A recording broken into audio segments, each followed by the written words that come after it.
aqui também. Hi, David. David, can you hear me? Yeah, can I hear you? Can I can hear you. Oh, it's a blank. Can you see me? I must recover. Yep. Well, I that's a can good start. I can hear you. Thank you. I was not talking with Gary yet, and it's a very nice to talk to you face to face and miles away, but face to face. It's a oceans of distance, but it's a great honor have you, Gary and Christopher, in our Congress. Work your work, guys, is it's a ancient international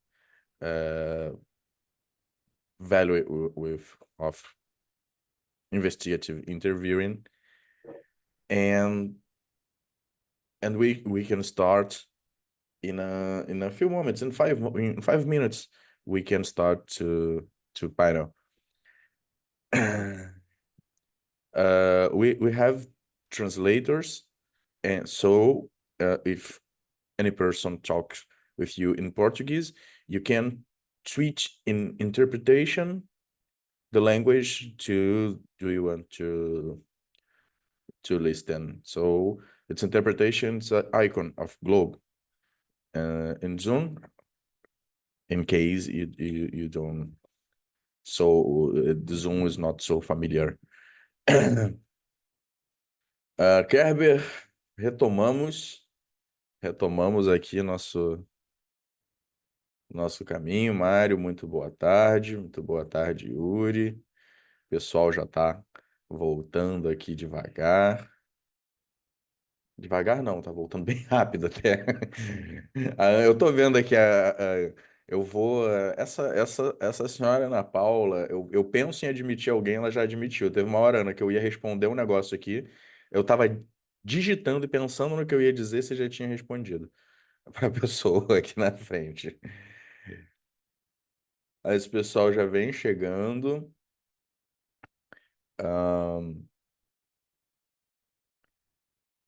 Muito bem. Aguardando apenas a chegada de quando nossos intérpretes derem ok. Christopher, if you want to talk, if you want to say something. Ok. Muito bem. Nossos intérpretes já estão aqui disponíveis. Clarissa Tadeu e Gustavo Alexandria. Se você produz eventos, trabalha também ou faz parte de alguma comissão organizadora, fica aqui a extrema recomendação aqui do nosso time de tradução, sempre bastante dedicado e preocupado com a realização do evento, né, de termos técnicos, de aprender sobre o tema. Quando a gente tem alguma parceria e serviço que a gente gosta bastante, faz questão, é sempre importante a gente dividir isso e recomendar, né? Mas, muito bem. Kerber, algum recado, algo antes de começarmos? Tudo certinho, meu querido. Tô ansioso aí pela próxima. Vai ser boa ela. Vai ser Inclusive, pessoal, Kerber tem 2 obras que são obras fantásticas. Uma delas tá aqui do meu lado, ó. E o meu é autografado aqui, ó. Eu tenho de dedicatória. Então, ó, depois o Kerber Tá vai bom. colocar o link dos. Na verdade, você consegue. Olha lá o Yuri. O Yuri também botou. Ele também tem aí, ó. O Ricardo tem. Pessoal, na comunidade Clube, vocês podem ir lá ver que há livros disponíveis ali. Os livros que estão na comunidade Clube. O do Kerber, o novo, ainda não tá. Me manda depois uma foto da capa dele, Kerber, para eu já colocar. Mas ali na comunidade do Clube, você vai achar livros que são escritos pelos nossos professores, pelos alunos da pós, por pesquisadores, cientistas, praticantes, outras pessoas que também estão aí junto com a gente no nosso time. E a livraria, ela basicamente não é assim uma loja que a gente coloca para ganhar algo em cima, né? É só uma exposição que a gente põe ali, então o link vai direto para a Amazon. Mas é para vocês conhecerem ali trabalhos de extrema qualidade, de extrema qualidade. Então, vocês conhecerem, ó, vou colocar aqui. Davi, como é que eu acesso a livraria, tá? Se você está aqui na comunidade, é só você vir aqui em educação e livraria, tá? E aqui na livraria você vai encontrar o livro do Kerber, temos aqui o livro também do Steven Gouveia, aqui do grande Mauro, do André Maurman, os livros do Rui, tá? Que vocês assistiram a palestra dele há pouco, os livros do Anderson Tamburim, o meu e do Leonardo Vick, também aqui do Caio Ferreira, enfim. Ali vocês, porque às vezes as pessoas ficam, poxa, mas que livro que a gente lê, eu não sei, tem tanta coisa, tanta bobagem sobre comportamento não verbal. Então, a gente tem se dedicado aí a construir um conteúdo bem Inclusive, bacana. Davi, esse livro aqui, ó, sobre interrogatório, eu cito muito os trabalhos do Kelly, aí, do Christopher Kelly, os artigos. Muito difícil não fazer isso, né? Então, gente, eu vou passar agora a palavra a nosso debatedor, que conduzirá a mesa, Yuri Camilo. Você vai se apresentar e vai apresentar também os palestrantes. Christopher e Gary, é uma honra tê-los aqui. Agradeço demais eh, vocês reservarem um tempo dentro da agenda tão corrida que vocês têm, ainda mais com essa nossa distância de horas, né? E conseguir encaixar um evento internacional com um fuso horário tão grande, figuras tão importantes para o cenário internacional que nós aqui, né? Uma das coisas que eu acho muito interessantes desse congresso enquanto pesquisador é que muitas vezes a gente escreve uma pesquisa e referencia lá embaixo a pessoa que escreveu. E aqui a gente está conversando com as referências, né? As referências que a gente coloca no estudo, a gente está podendo ver essas pessoas aqui falarem. Passo a palavra ao Kerber, caso queira trazer considerações. Em seguida, Yuri Camilo conduz a mesa. We have in-time translation here, so I can talk to Gary and Christopher. Christopher, it's a really nice guy. We had a talk some time ago. Actually, me and Davi, we are doing that. We're talking to people that we really admire on interviewing and interrogation, or even deception detection and so on. So we always try to ask questions and learn each time more. So thank you so much for being here. It's very nice to see you both, Gary and Kelly. And well, I'm really anxious to see your lecture right now. And I hope sometime soon we can talk again via a Zoom meeting, ok? Yuri, porra, muito legal tu tá aí. O Yuri, eu já fiz propaganda dele hoje aqui, do projeto Entrevistador Forense. É um cara que reúne vários nomes aí no cenário nacional em termos de entrevista e interrogatório. É um cara que está sempre incentivando nós aqui no Brasil a entender mais, melhorar, aprender mais e fomentar o estudo das técnicas de entrevista. Então, boa sorte, Yuri, Yuri, sinta-se à vontade para divulgar o projeto Entrevistador Forense. Os links aqui no chat, ok? Perfeito. Leucas, obrigado pelo convite, tá? Me sinto muito honrado de estar aqui participando desse grande evento aqui no Brasil. E também reitero as suas palavras, né, direcionadas aos nossos palestrantes. Eu já os acompanho através da leitura de artigos, né, de textos científicos, então sou admirador do trabalho de ambos, tá? Kelly e Gary. E é uma honra aqui poder participar dessa mesa com vocês e debater esses temas super interessantes que a gente vai tratar aqui. Bom, me apresentando rapidamente, como costumo sempre falar no meu projeto, sou Yuri Camilo, do projeto Entrevistador Forense. Esse projeto ele foi criado há 4 anos e a ideia central, a essência dele é falar sobre entrevistas, interrogatórios. Claro que a gente faz abordagens de investigações corporativas, compliance, mas a essência do canal é falar sobre entrevistas. Eu tenho 19 anos de vida profissional, de profissão, sou especialista em investigações corporativas na ICTS Protivit Brasil. Sou referência técnica dessa atividade de entrevistas investigativas dentro da Protivit Brasil. Tenho uma carreira de 11 anos na Polícia Civil, né? Sou investigador, ex-investigador de polícia aqui no Brasil. Dentre as minhas atividades estavam investigações de crimes contra o patrimônio, furtos, roubos, estelionatos, fraudes. Eu participava de uma equipe cujo nome se chamava CEVIC, né, que traduzindo aqui se chama Serviço de Investigações, Vigilância e Capturas.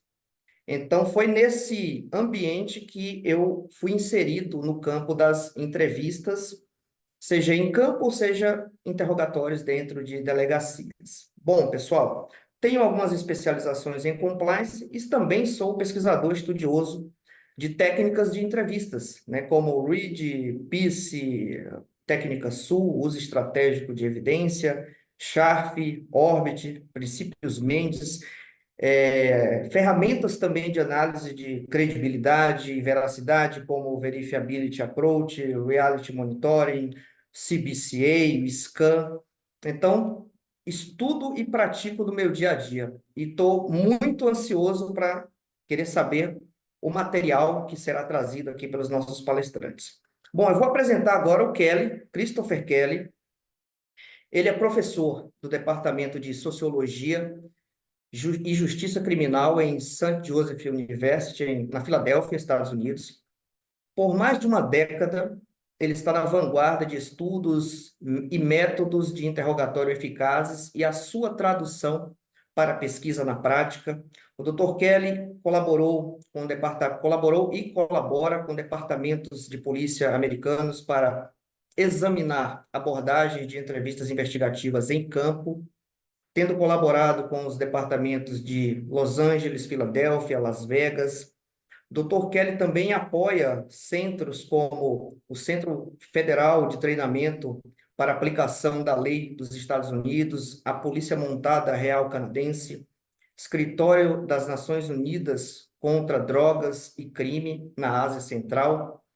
Atualmente, ele faz uma colaboração multinacional de investigadores profissionais e políticos que trabalham para implementar entrevistas com base científica em países que não têm recursos e acesso para conhecimento especializado. O Dr. Kelly publicou dezenas de artigos e periódicos revisados por pares, capítulos de livros, relatórios governamentais, atua nos conselhos editoriais de psicologia, direito e criminologia. Atualmente, desde setembro de 2023, Dr. Kelly é vice-presidente e diretor do Grupo Internacional de Pesquisa em Entrevistas Investigativas nos Estados Unidos. Gary, o segundo palestrante, Gary Pankhurst. Me desculpe, Gary, se eu pronunciei o seu sobrenome equivocado, depois você pode me corrigir, fica à vontade para isso. Dr. Gary, ele tem décadas de experiência em investigação, gestão de risco, revisão de investigações sexuais envolvendo adultos e crianças, incluindo investigações dentro de organizações religiosas, autoridades locais, entidades de saúde e empresariais. A sua experiência prática e conhecimentos foram aplicados e complementados com estudos acadêmicos, e a sua investigação de doutoramento centrou-se em processos de entrevista de investigações sexuais. Dr. Gary é presidente e co-diretor do grupo de pesquisa de entrevistas investigativas, uma rede mundial, tá, de profissionais, acadêmicos, estudantes que promovem entrevistas eficazes. Na visão do Dr. Gary, a sensibilidade, preocupação com o público sobre essas questões nunca foi tão grande em face de danos e eventuais consequências que podem haver em queixas sexuais maltratadas ou mal geridas. Bom, em suma, esse é o currículo dos nossos palestrantes. Fique à vontade, Kelly e Gary, para fazer as apresentações e, em breve, a gente discute um pouco dos temas que vocês estão trazendo. Kelly, está com a palavra, fique à vontade.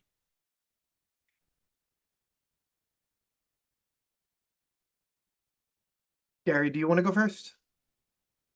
Yeah, we'll let Dr. Pankhurst go first today. Thank you, Yuri, for that introduction. Thanks very much. And if it's okay, I shall share my screen with you.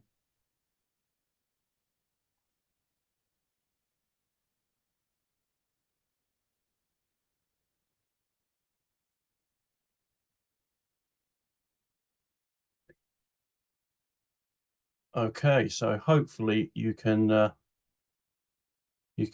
see my screen, and I'm going to. We can see. There we go. Great, that's good. So what we're going to talk about today, firstly, thank you very much for the invitation. And I think for the talk today, it's important to look beyond the special area of sexual offences, because the research that I'm going to be talking about specifically today would apply across really any forensic interview. And hopefully, as we go through it, you'll see echoes of many other areas of forensic interviewing. So I'm going to be talking about the elephant in the interview room. And the reason I say that is often there is a large amount of things, there are factors that are going on that enter that interview room that do not appear in any transcript. They don't appear in the interaction verbally between the parties in the room, but they have a real bearing on the outcomes and the conduct of that interview.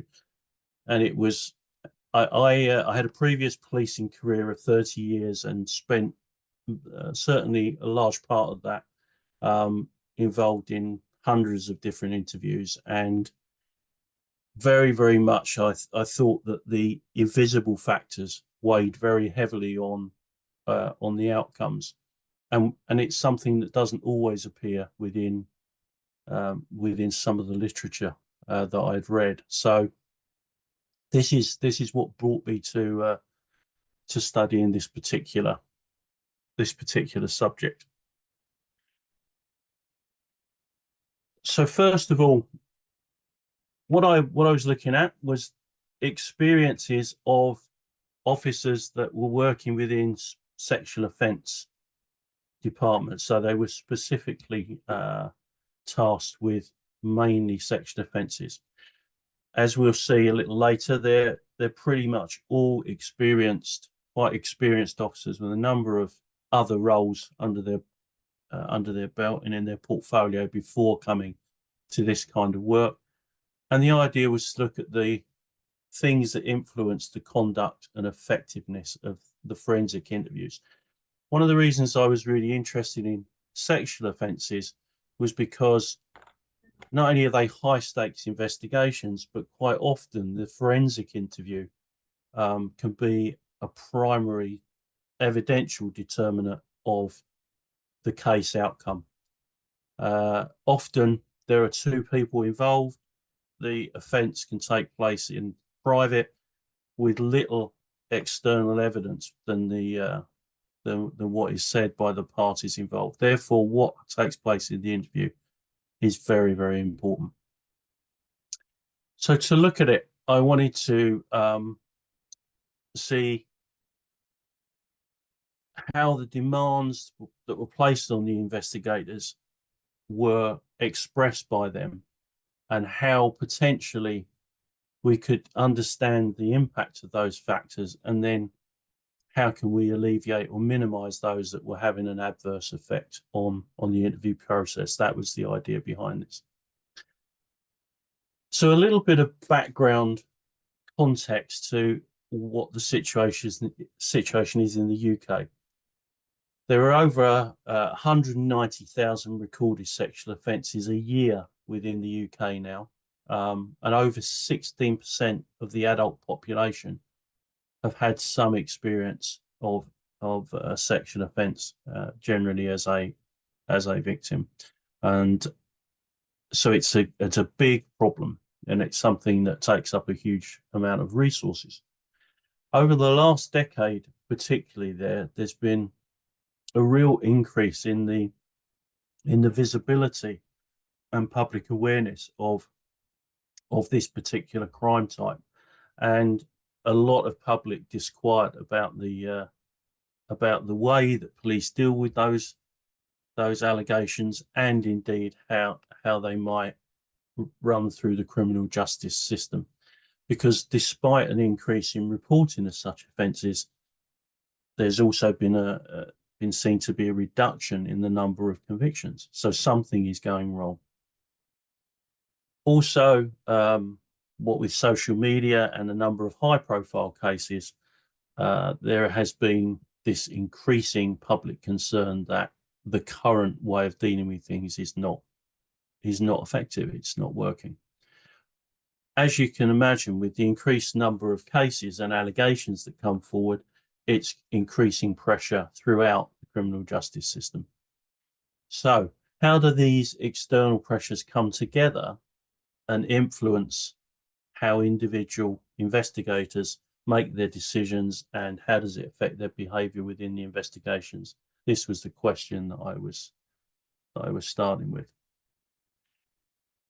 So in order to look at it, I captured the lived experience of investigators. So they were investigators that have been working within these departments for some time. So they all had to be active within the department or have left very recently.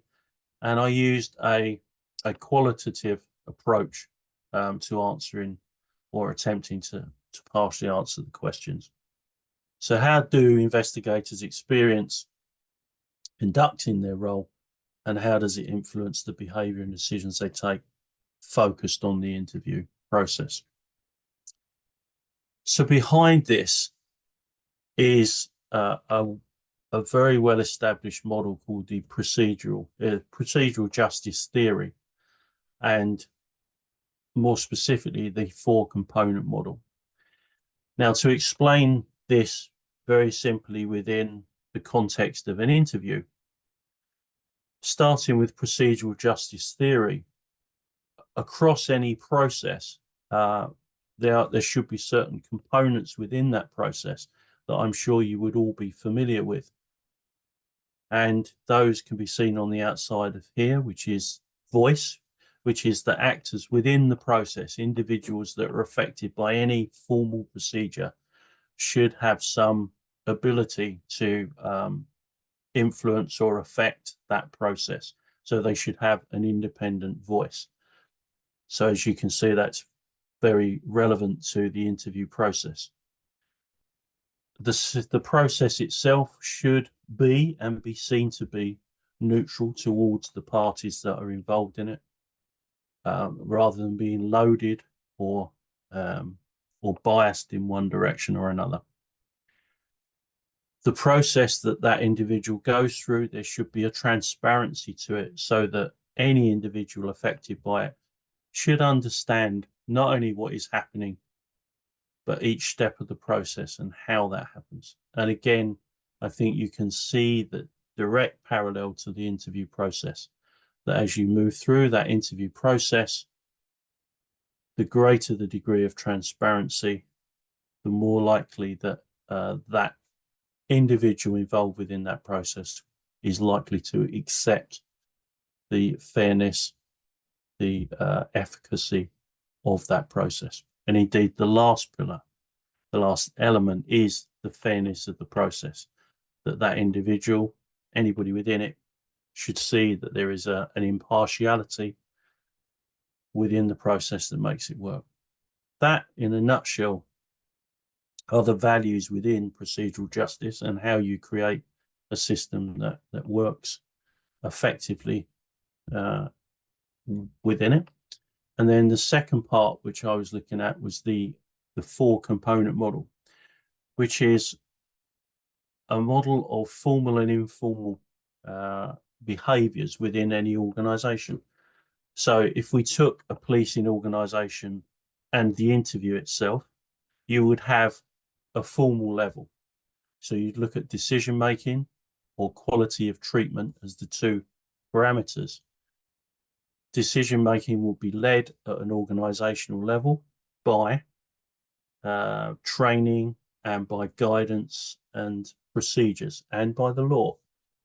That would be set out clearly, and that is disseminated through training and guidelines to officers in terms of how they conduct that.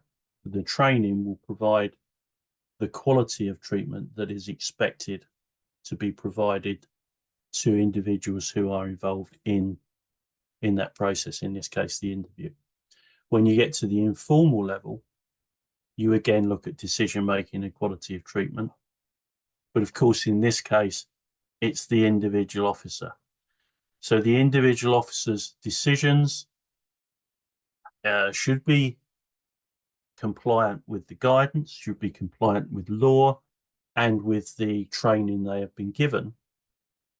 But of course, those decisions will also be affected by other factors, by things that are within the background of the officer, their approach to their role, their beliefs, maybe even things in relation to this specific case.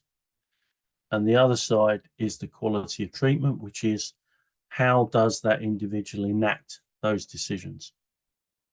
I hope you can see that maps directly onto every element of the interviewing process in terms of the way that officers consider conducting their interviews. So I used an approach called IPA. We won't worry too much about what that is. It's just a way of systematically analysing the outcome of interviews with officers that have been asked about how they go about conducting investigations and the interviews, and breaking that down to understand not only the unique elements of each person's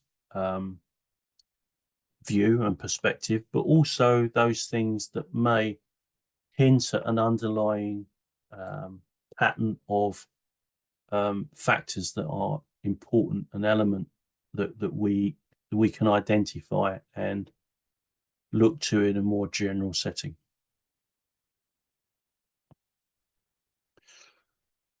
So I conducted 11 interviews. They were put into transcripts and then analysed by myself.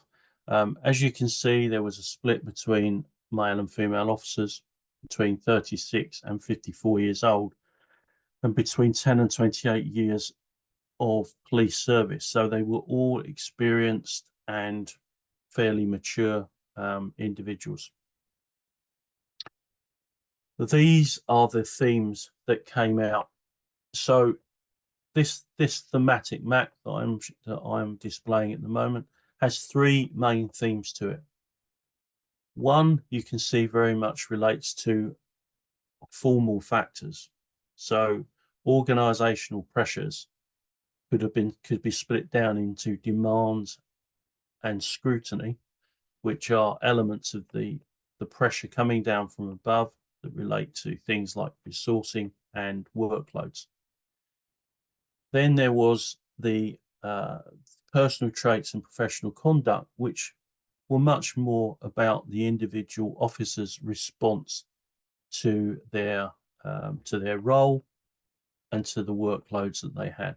So in terms of personal traits, you had resilience and responsibility. And as you can see with those two, they link back to the organizational pressures. Individual officers may be more resilient in their ability to cope with increased workloads, depending on what else was going on in their life at the time. And others, some had a very high level of personal responsibility, some less so. And there was also differing degrees in terms of motivation and why they were involved in that particular type of work. And then with the last bit, you had professional conduct in terms of control, challenges, and compassion. These were very much quality of treatment issues. These were about how an individual believed that they could best achieve the aim within the investigation or within the interview, and the challenges we will go into in more detail. And the compassion element very much came out in relation to this kind of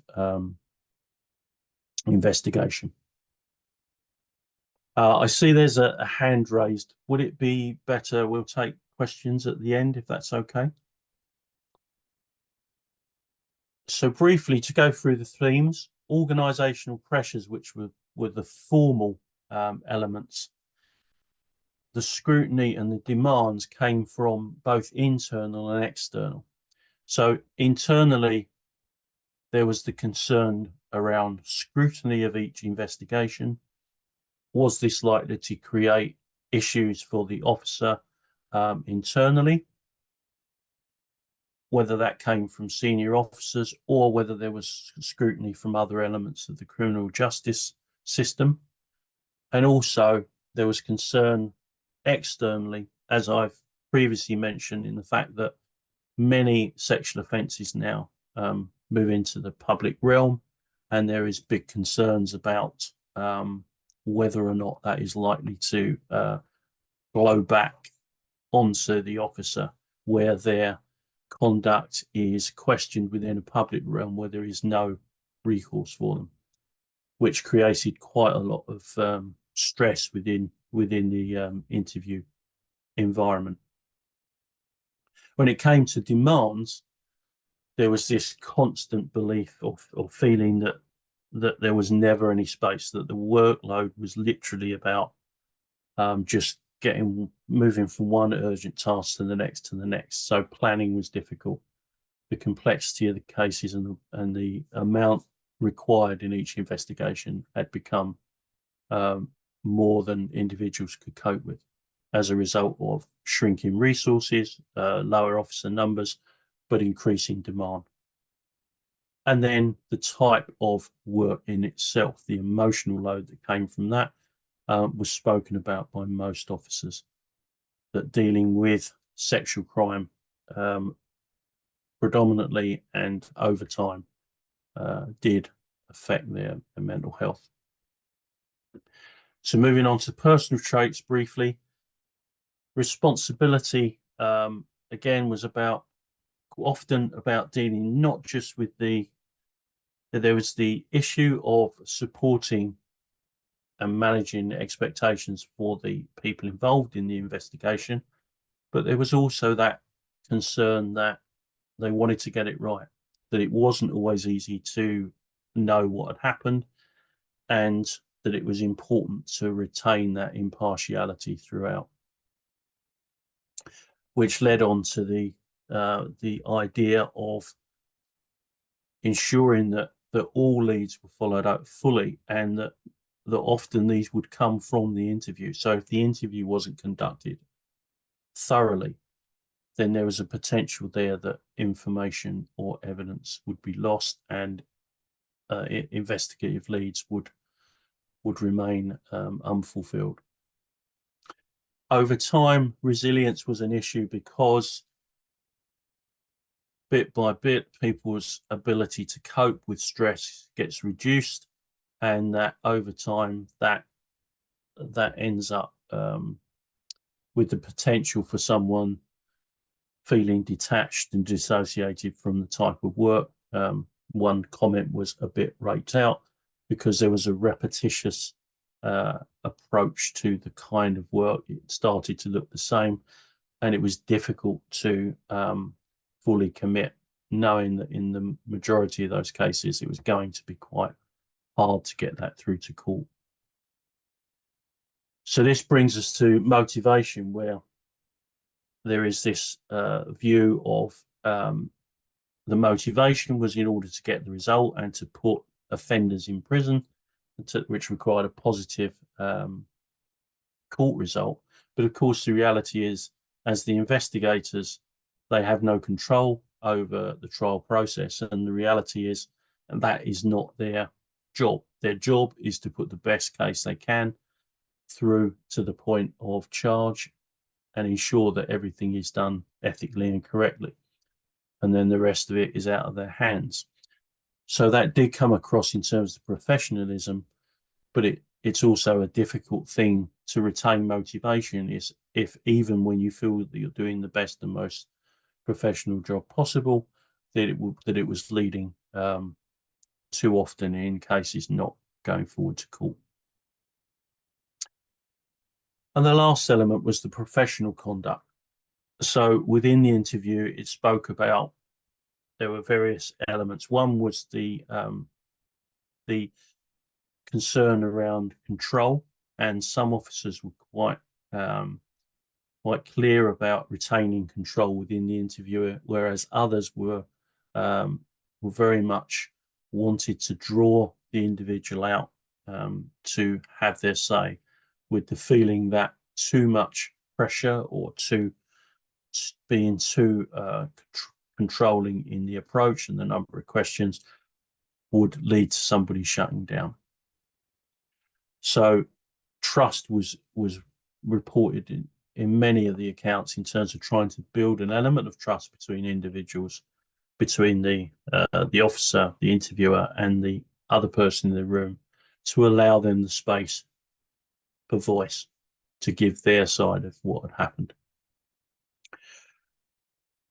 A really important thing when it came to sexual offences is the timing of the interview, and this will go across many, many different interviews, which is there is nothing worse than for an interviewer to feel that they've gone into a room ill-prepared. And the difficulty with sexual offences is quite often, because the suspect was often known, they would be arrested, brought in, and there would be a need to interview them when actually there was little known about the circumstances of what happened. I don't know if this happens elsewhere, but within the UK, for example, if there is an allegation of rape made to the police, quite often it may be 24, 48 hours before there is really a great deal of information about the complaint, because the complainant is given time to go through the process of there might be a medical, there is going to be some time where they're allowed time to sort of calm down and prepare themselves for the process of a formal report to be taken. Now that can be very difficult if you have a suspect in custody, because you're then trying to conduct an interview where there's little information to go on.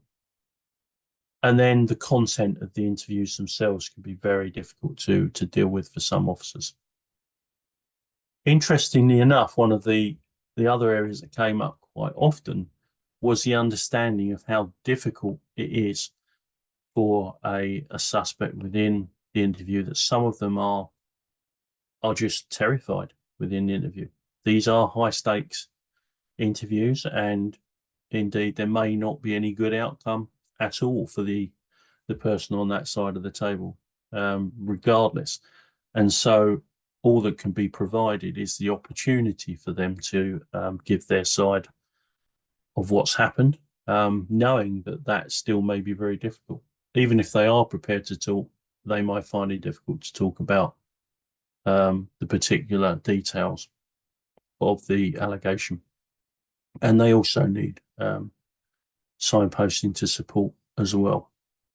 So the conclusions that I drew from this were that there are a lot of macro organizational level issues that really can uniquely affect individual officers and their response to what might be formulaic training. So everybody would have had the same guidance and the training, but the way that individual officers interpret and enact that training can be very difficult, very different depending on what is going on around them and the environment in which they're working. So the formal factors identified for me were whether or not supervision and managers really understood what was a workload that could be cope with, and when did efficiency start to drop off? Whether you can deal with an increased workload for a certain period of time before quality really starts to fall away.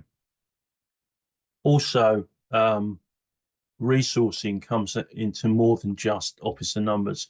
If people find it difficult to get to places to conduct their inquiries, if they're constantly being called away to things like court, it makes it very, very difficult to effectively manage those resources to keep the quality of investigation standard. And also it can greatly affect the ability to conduct effective interviews. The training does directly impact the quality of treatment, the decision making at the informal level, but also managers and leaders need to be aware of the impact of their decisions and the quality of treatment that they provide to individual officers in order to ensure that they can do their job in the best way. Interviews sit at the heart of the wider investigation process. So in some respects, they could be a canary in the mine, a first sign that things are going wrong within an organization. If the quality of interviews drops away, it is likely that it is revealing things about the wider decisions taken higher up in the organization. So training, skills, and experience can all become compromised by the intrusion of these formal factors from above. Investigators themselves had quite a strong awareness of how these factors could impact them.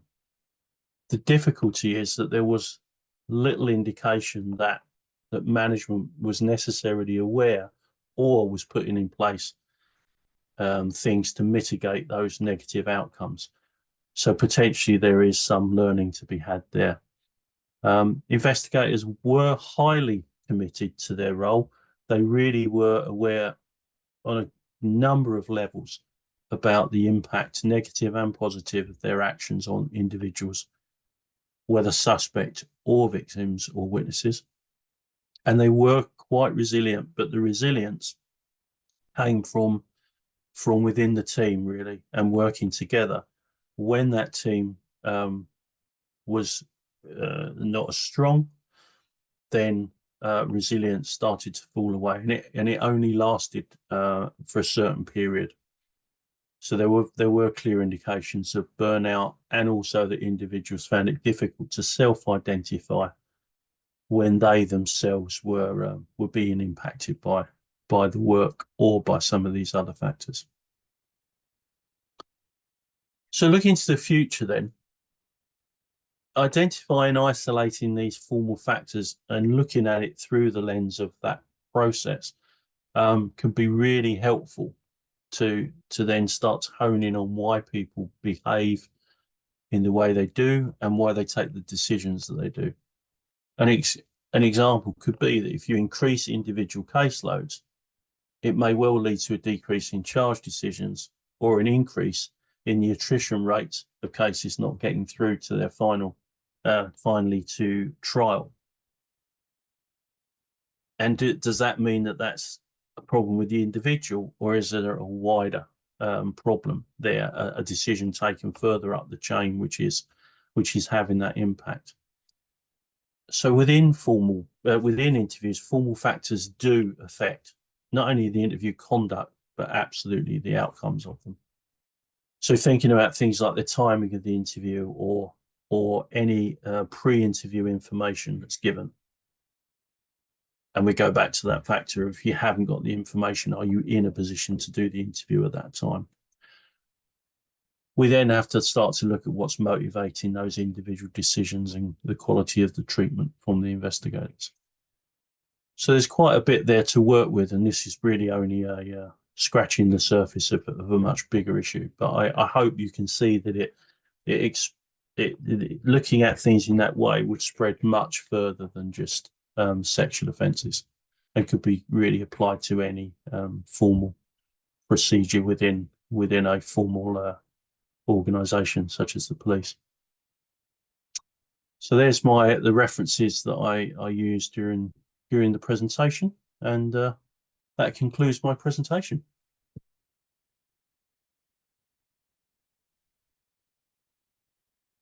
Gary, obrigado pela sua apresentação. Agora nós vamos passar para o Christopher Kelly. E, pessoal, no final das apresentações das duas, a gente faz perguntas para os nossos palestrantes, ok? Kelly, fique à vontade para a sua exposição.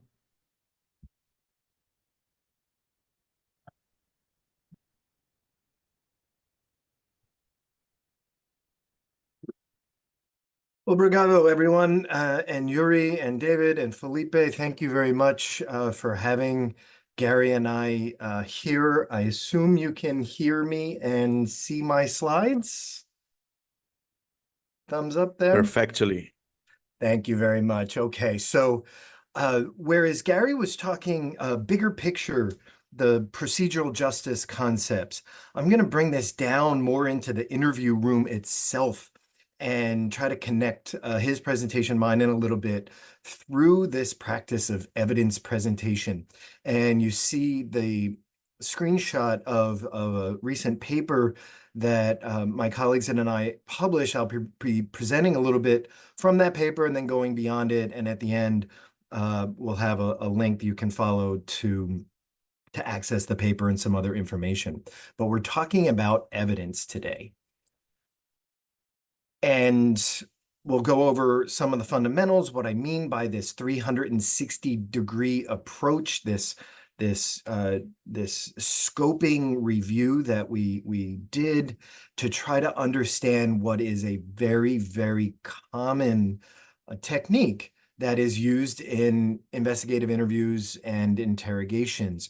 And as I start, when in the United States, where I am and where I speak to most police and other law enforcement practitioners, I often ask the attendees of my presentation, what is evidence? And they struggle to come up with a very succinct, precise definition of evidence. And for our purposes today, we can think of evidence as information, documentation, or physical objects offered in support, or presented, in other words, of an alleged fact. And so with that as our baseline, we move on to this model that we developed. We spent a few years developing the model, and we begin by thinking about why is evidence used within an interview. And it comes down to three primary reasons that we hear from the practitioners we speak with, that we see in the literature. And the first one is to overcome resistance. And in the United States, at least, common or popular interrogation training will promote this idea of putting your best piece of evidence at the beginning of the interview in order to break the suspect, that once they see this damning piece of evidence, that they will just give up and that they'll drop their resistance and begin cooperating with the interviewer or interrogator. As I'll describe shortly, that's not really the case. Another reason for presenting evidence, and those of you, I've heard it already, Yuri mentioned this, and maybe David, about the strategic use of evidence and why that was developed, and that was developed for credibility assessment or detecting deception. And then the final reason for presenting evidence is to gather additional information.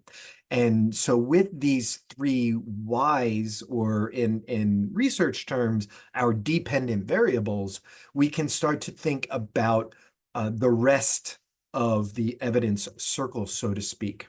And we can break that down into 4 different ways in which the manner in which evidence is used or disclosed during an interview. The first factor that we think about is the type of evidence: physical or direct evidence versus circumstantial or indirect evidence.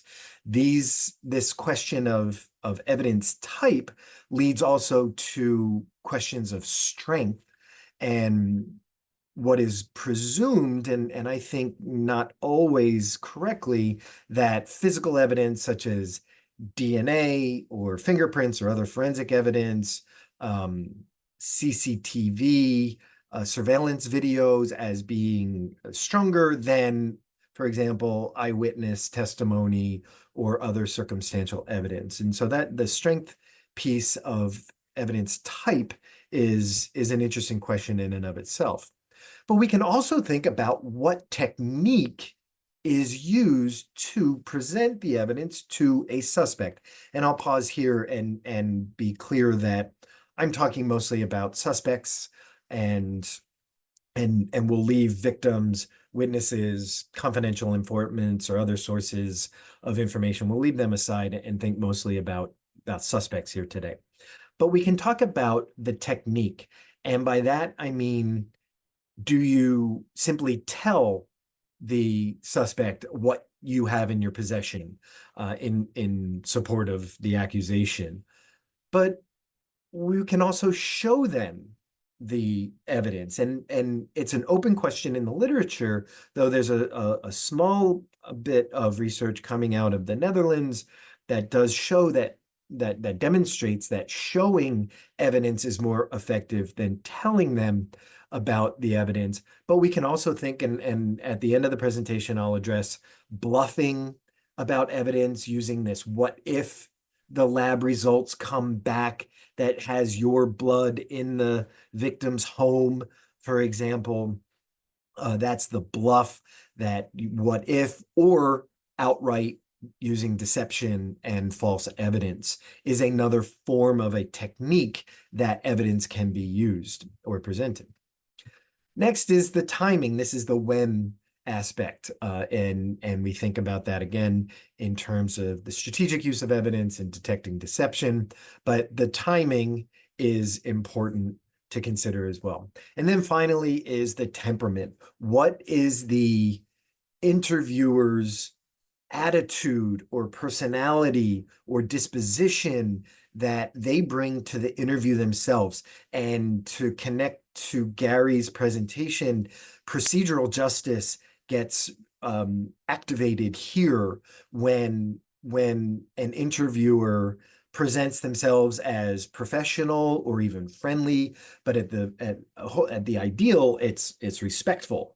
But then the alternative could be very accusatory, mean, or just very dismissive, even, that is important. And so here is our 360-degree approach of thinking about why evidence used, what technique or what type of evidence is used, when it is presented, and then finally how it is presented. And this sets the stage, these concepts that we think pretty much cover everything that evidence can be used for, or how it can be used, or the manner in which it's used, that we now use to apply for our literature review. And so my very capable research assistant, Margarita Parker, and I spent a great deal of time pulling the literature from various databases, using search terms that were mixed up a little bit, evidence presentation and interviewing, presentation of evidence and interrogation. And also, for those of you who are familiar with Google Scholar, there are two functions within Google Scholar, the cited by and related article. So we did all this search, and then we found articles that we thought were very, very good. For example, there's a recent paper by Brimble and Luke called Deconstructing the Evidence. I believe that was published in Applied Cognitive Psychology just in the last year or two.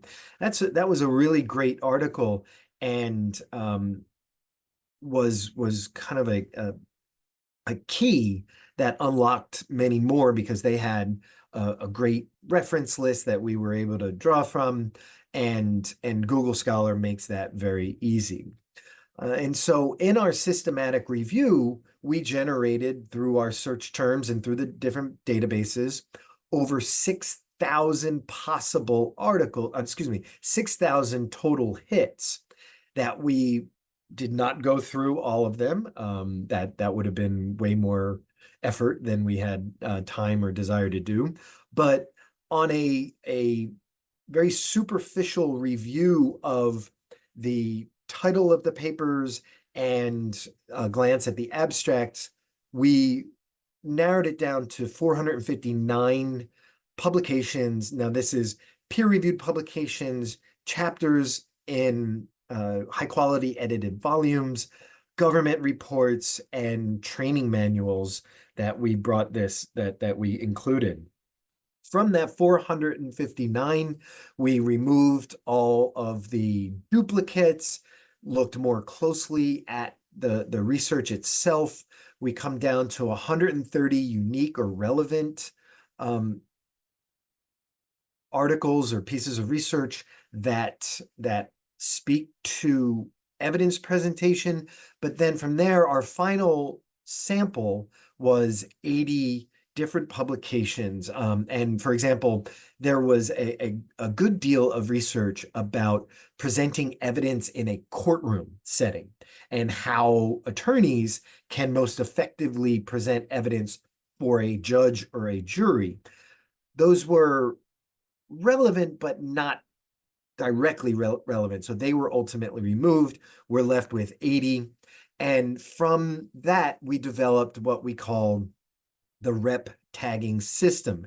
And this was included in a literature matrix and a Zotero library.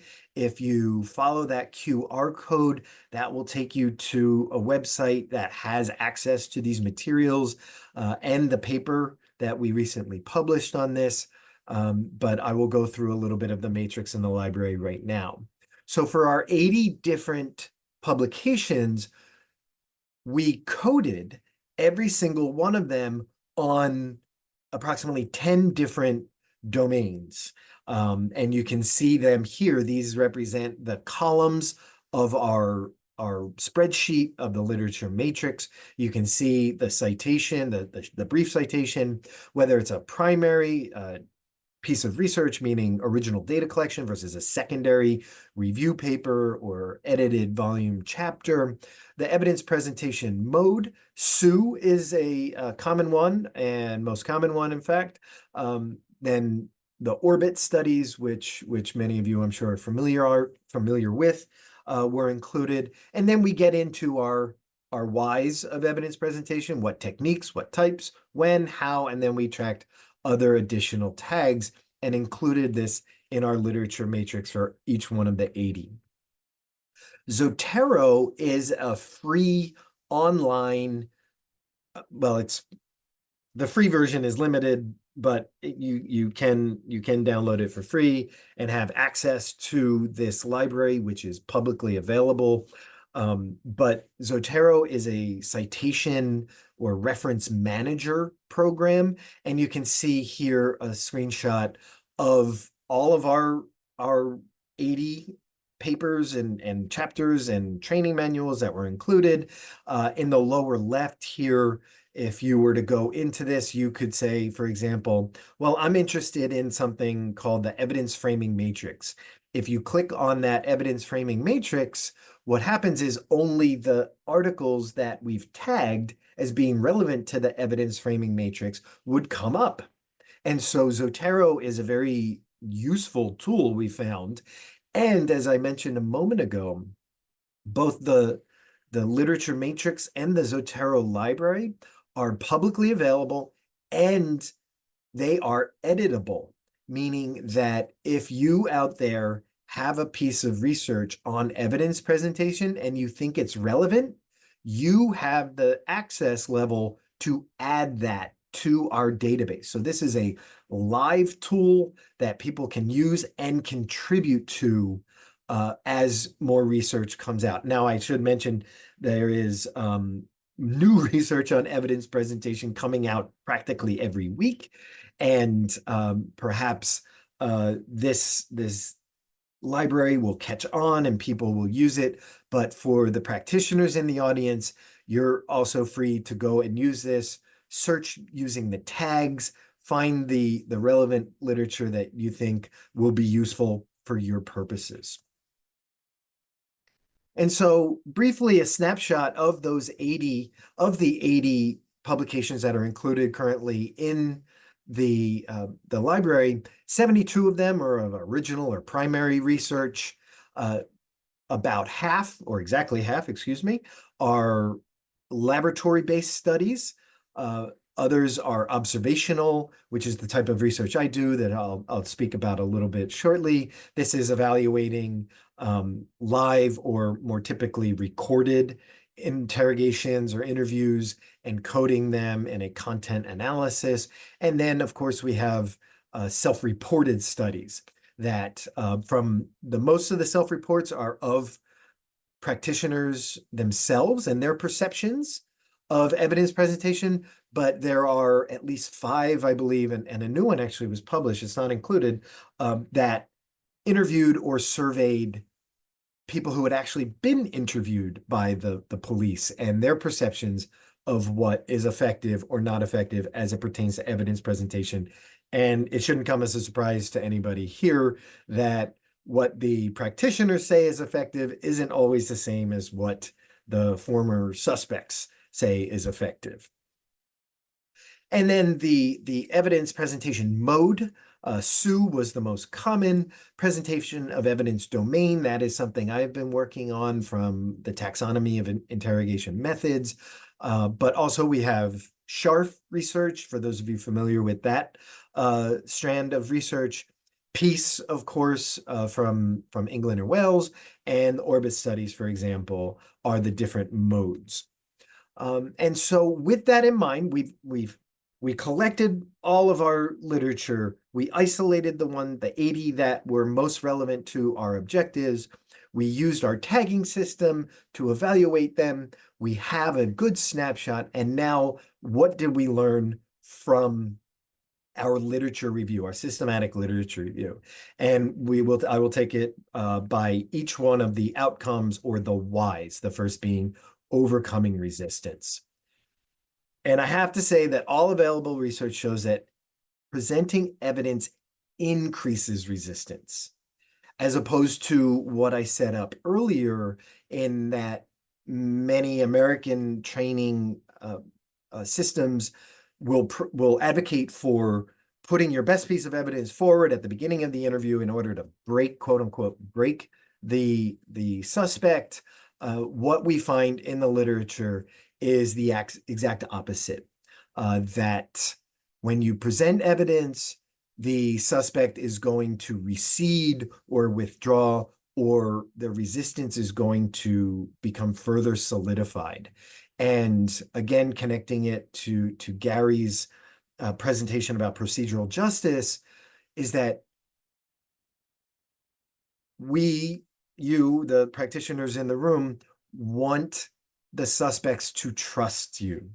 And presenting evidence, especially at the beginning, is not going to do that. And as I alluded to a moment ago about my own research, and that I do observational work with I have had samples provided to me by the Los Angeles Police Department and the Las Vegas Metropolitan Police Department. These findings are consistent. I've worked on analyses from interrogations and interviews from Sweden and from the United Kingdom, and we find similar results that presenting evidence increases resistance. Now, I was involved with all of those studies, but there are studies from the Netherlands and other American and Canadian researchers that I had nothing to do with that also found that evidence increases resistance. And the question I'm sure many of you are thinking is, why is that?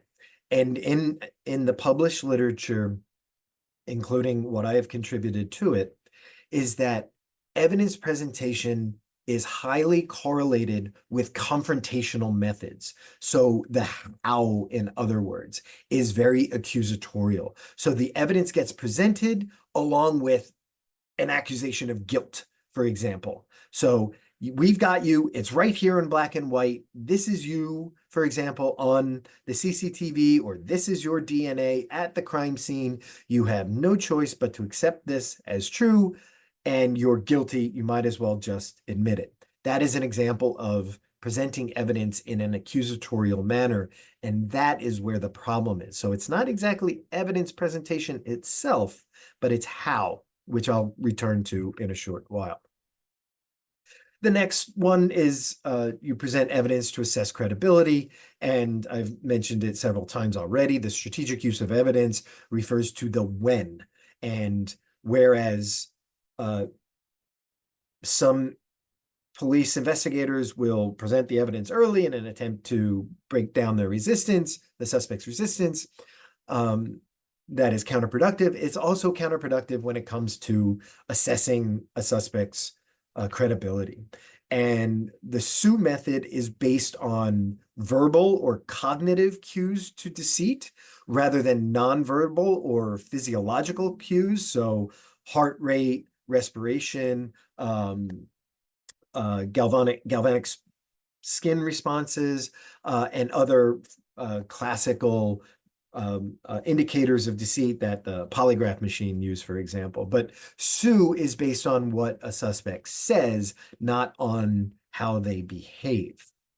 And the way Sue operates is when a if you are following the principles of Sue, you're withholding evidence before the suspect has a chance to tell their side of the story or their account of the crime under investigation or the events under investigation. They give their account. It has not been influenced by the evidence that you have in your possession. And when they say something that is inconsistent with what the evidence demonstrates, there is an indication that the person is not being truthful. But assessing credibility is not the ultimate goal of an interview. Determining whether or not someone is being truthful or deceptive is good, and it's a necessary but not a sufficient aspect of a successful interview. And in the United States, and my closest police collaborator, his name is Michael McClary. He's from Las Vegas. He is fond of saying that at the local police level in the United States, no one ever gets arrested for lying to the police. No one ever gets prosecuted for lying to the police. Only the FBI has that tool in their kit, so to speak. And so you can determine whether or not someone is lying through the strategic use of evidence, but there's more. And that more, of course, is gathering information, including admissions and confessions. And I'll say right here that there's nothing in the research that distinguishes between general information that is received that may or may not be incriminating, or may or may not even be relevant to the investigation. There's nothing that says that that type of information is qualitatively different than admissions or confessions, which are themselves slightly different. But for our purposes today, and until the literature and the science does some more work on this, we'll treat information and the use of evidence to gather information that includes admissions and confessions. And so this is where the how comes into play. Rather than accusing a suspect once presenting the evidence, you challenge, what we call challenge, with the evidence, and you request an explanation for the discrepancy. So you've gotten their statement, you assess it in terms of whether it's consistent with the evidence, and when it is inconsistent, you ask for an explanation. You say to the suspect, you just said that you were at your apartment all day during the time period in which we're investigating, a crime occurred, but we have a piece of evidence that says you left your apartment that day. Can you explain the discrepancy between them? And challenging the suspect in this way, asking for a discrepancy, is a way to maintain rapport throughout the interview. As I said at the beginning here of this section, that when you present evidence, resistance is going to go up, but it will go up a little less if it's presented in a challenging manner, not an accusatorial one. And when you ask for the discrepancy, what the suspect might give you may be more lies. And there's a very good chance that challenging a suspect who is trying to fashion their story to what they think is going to put them in the best light, you get another statement, you challenge them, they have to shift their strategy. And Timothy Luke and others have been working on this that some of you may be familiar with, of shift of strategy. And the graphic on the screen is painting the suspect into a corner. And they're painting themselves into a corner because sooner or later, they're going to run out of explanations that put them in an innocent light. And either they're going to shut down and perhaps ask to conclude the interview or ask for an attorney, or they're going to understand that the jig is up, they're guilty, and they're going to cooperate and ultimately give the information that is necessary, that you want. And so Gary talked about signposting, and I think there's some overlap here as well, that what I have found, and I should say also that I'm not going to talk much about it at all today, but if anybody has questions, we do have some data to support much of this model. We did some analysis using this system of tagging. We applied it to a sample of interviews, and what we found, it's preliminary. We've got a lot more work to do on this, but this psychological process of resignation is very important. Whereas you may be convinced of the suspect's guilt, you may have proof of that, and you may be convinced that the suspect is guilty, but they're going to need some time to come to terms with that psychologically. And that process of resignation, it's important, but it's very difficult for busy police investigators who want to get the admission, want to get the confession, and move on to the next case. Because there's always a next case. There's always 10 more cases. And so one takeaway here is to urge some patience when presenting evidence, because it will take a little time for it to dawn on the suspect that, you got him. Which brings us to what we call the rapport-based evidence presentation model, or the REP model. And briefly, it has essentially 4 stages, the 3 whys, but it starts with the planning. And any interviewing trainer would tell you that you have to plan. You can't go right into an interview unprepared, and that you have to understand your objectives. You have to understand what roles you and perhaps a partner are playing, and you have to understand your evidence. I've alluded to the evidence framing matrix several times, and I encourage you to read more on it. But that's simply a way of organizing the evidence that you have for later strategic use. So once the planning is accomplished before the interview, the rapport building takes over, and that is how one overcomes resistance. Explaining why the suspect is being interviewed, the ground rules of the interview. This is coming out of the cognitive interview, which I'm sure many of you are familiar with. You withhold the evidence, obtain the free narrative, that first account that is given by the suspect that is not at all influenced by the evidence, because you've withheld it. And so once you obtain that free narrative, sometimes it's good to take a break. Not only is being interviewed cognitively demanding on suspects, it's cognitively demanding on you, the interviewer.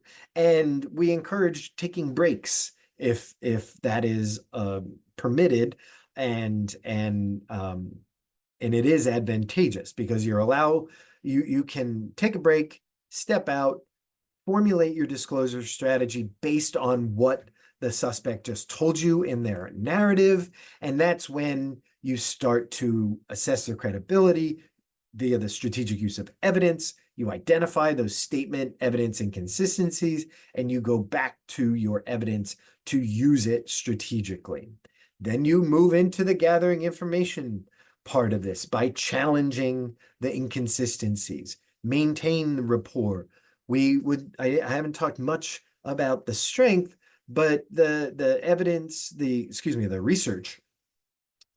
research describes a benefit of using weak and imprecise evidence and moving towards the stronger evidence later on. And that's part of the shift of strategy, the approach that will ideally lead to a successful interview, success defined by you, the interviewer, not the suspect, of course.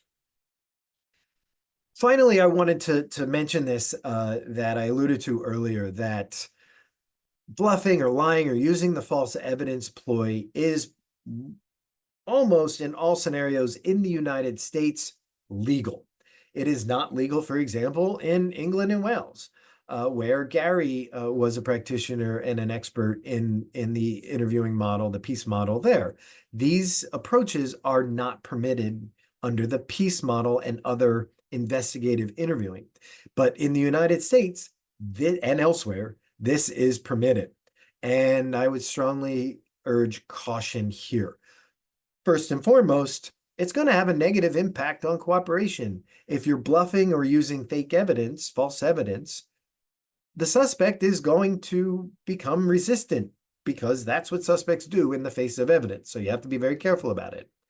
More importantly is that using false evidence, we know over, now we're on 30 years of research that shows that false evidence raises the risk of false confession. And of course, none of us want to get a false confession.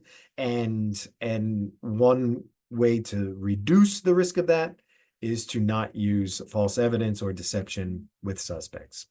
And then finally, if you use false evidence, especially with a guilty suspect who presumably knows everything there is to know about the crime, that suspect is going to know you are lying, and therefore threatens your credibility and violates every principle of procedural justice that we have, and that you want to maintain your credibility, which fosters trust in that relationship, and then ultimately leads to the maintaining of rapport and the admissions and confessions that you want. So you don't want to threaten that credibility. So in the end, we say, don't lie, don't even bluff. It's not good for really anything from our perspective, from both a research standpoint, but also an ethical and procedural justice standpoint. And so with that, thank you all for your attention. Here is that QR code. I'll give a moment before I stop sharing my screen. If anybody would like to go to our Open Science Framework page that has access to the paper, the literature matrix, and the Zotero library. And this is my university's mascot. This is the hawk. And as we say, the hawk will never die. So thank you again for your attention. I'll turn it over to you, Yuri, and I look forward to the discussion. Thank you.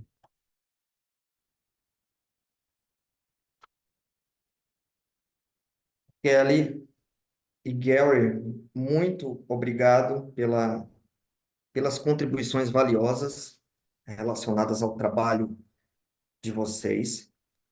Eu queria retomar com o Gary fazendo uma pergunta no sentido de que aqui no Brasil a gente lida muito com situações de crimes sexuais ou assédios sexuais. E o Gary trouxe na fala dele a questão da ausência de evidências, né? Em muitos crimes dessa natureza, nós encontramos, de fato, ausência de evidências. Um ponto que me chamou a atenção da fala do Gary foi a abordagem com neutralidade durante a entrevista, e ele fala de confiança, resiliência, preparação e transparência. Aí eu pergunto, Gary, aqui no Brasil, a gente tem muita dificuldade para lidar com casos e principalmente com entrevistas dessa natureza, justamente pela ausência de evidências. E aí eu queria entender a tua opinião, a sua opinião sobre isso e como fazer uma entrevista eficaz com essas condições, sem evidências palpáveis.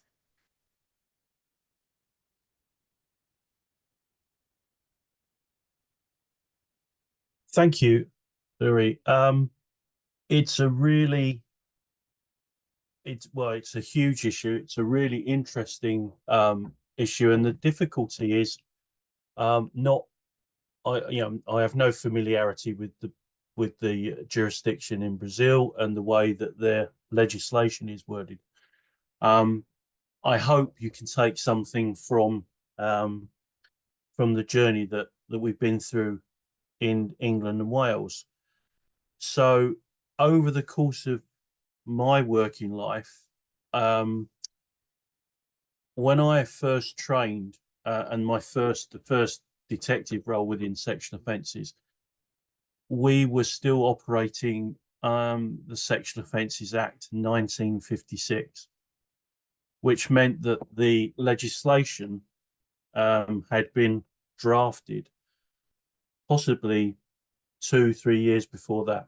So we were operating, if you imagine, culturally, how much that would have changed from the 50s, and that was still operating in the late 80s, early 90s. And it didn't change until they updated the Sexual Offences Act eventually in the early 2000s. And here we are, and I imagine at this point that will have to happen again. Because, of course, culture and norms changed enormously in that time. One of the biggest issues for me, so firstly, the research that I did related to rape cases.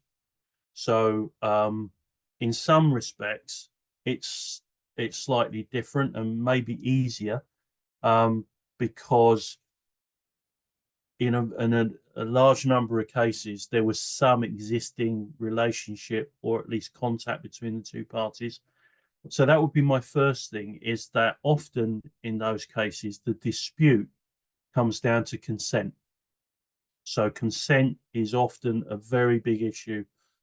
Often there might be little difference between the accounts of what both parties say happened. There's no dispute that sex happened.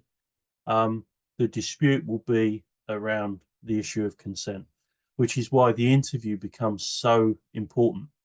And I think if I was to say anything about how we try and move through that, it is there's some really valuable research by Patrick Tidmarsh called The Whole Story. He advocates the fact that we need to look beyond the the event itself and need to go into detail about the entirety of the relationship between those two individuals, because quite often it's the truth lies within these potentially non-criminal behaviors that lead up to the event itself. So I would say one thing, when we talk about building trust and rapport within the interview and then trying to maintain it, I think that's why it's so it's been so part of my working life. I started in the mid-90s. I was a child forensic interviewer, so I learned to interview with children of all ages, and that makes you very flexible as an interviewer in a way, because children can be tricky customers. But then when you move on to adults, you do start to realize that they do respond to those more social based interactions. It's innately within us. In a one-to-one interaction, the one thing you are sizing up is, can I trust that person opposite me? You don't have to like them, you don't have to get on with them, but if you are going to be vulnerable, you have to have some element of trust. You have to at least understand that that person is going to act in a way that is predictable and that is going to be predictable within the role that they have, which is why within my presentation I was talking about the decisions and the quality of treatment and how that fits with procedural justice, because they also fit with everything to do with trust. Trust relates to professionalism, integrity, benevolence. Those are the three factors that build our projection of trust onto another individual. And we will not make ourselves vulnerable to anybody that we do not trust. And of course, any suspect, anybody within an interview environment, if they are going to give you information, they are going to make themselves vulnerable, and that requires that trust to be present. And I think if I was going to, going back to the actual question you were asking, one of the things that I did a lot of was investigating historical cases. So the sexual allegation may have taken place 15, 20 years before. How do you build the evidence there? Well, the vast majority of the evidence will come from accounts. They will come from testimony within interviews. And so therefore they have to be meticulously planned, they have to be detailed, and they have to cover far more than just the event itself. And that's where you start to get the consistency, that where a jury can look at that and go, this person is actually recalling a real event, because not only can I take the detail from that, but then we've looked for supplementary elements that we can build that case with. And that's where I would go with that, is to say that you can, with the right amount of work around it, you can bolster up the testimony of an individual so that case becomes compelling.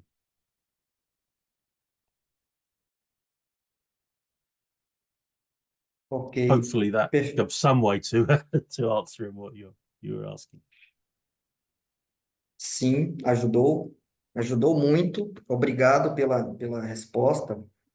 E até complementando, Gary, o que você trouxe, nos apresentou, eu costumo adotar muito aqui no Brasil, e com certeza os nossos colegas participantes que estão aqui também, trabalhar com ética, empatia e respeito. No final da entrevista, você vai ter a confiança do seu entrevistado. Ele vai passar a respeitá-lo da mesma forma e vai passar a confiar em você, que é o entrevistador, e também no processo que está sendo conduzido.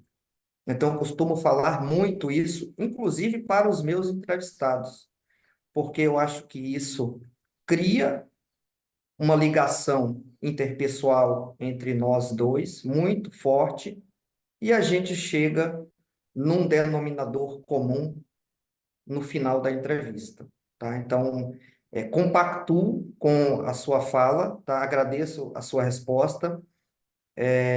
Vamos trazer o Kelly também aqui para essa conversa agora, para esse debate. O Kelly, você apresentou, doutor Kelly, sobre evidência, né? Sobre apresentar ou não a evidência. Aqui no Brasil, nós temos o costume, pelo menos no setor corporativo, de não apresentar evidências, ou se apresentar, apresentar de uma forma muito estratégica, tá? Por que isso? Porque, no nosso entendimento, acaba perdendo a espontaneidade do entrevistado trazer a informação, tá? E você falou que existem maneiras eficazes de apresentar a evidência, como, por exemplo, apontar uma discrepância em uma fala do entrevistado, né? E colocando-se ali como o entrevistador, né? Claro, colocando-se como um elemento de paciência e um elemento apaziguador, né? Pelo menos foi essa a minha compreensão.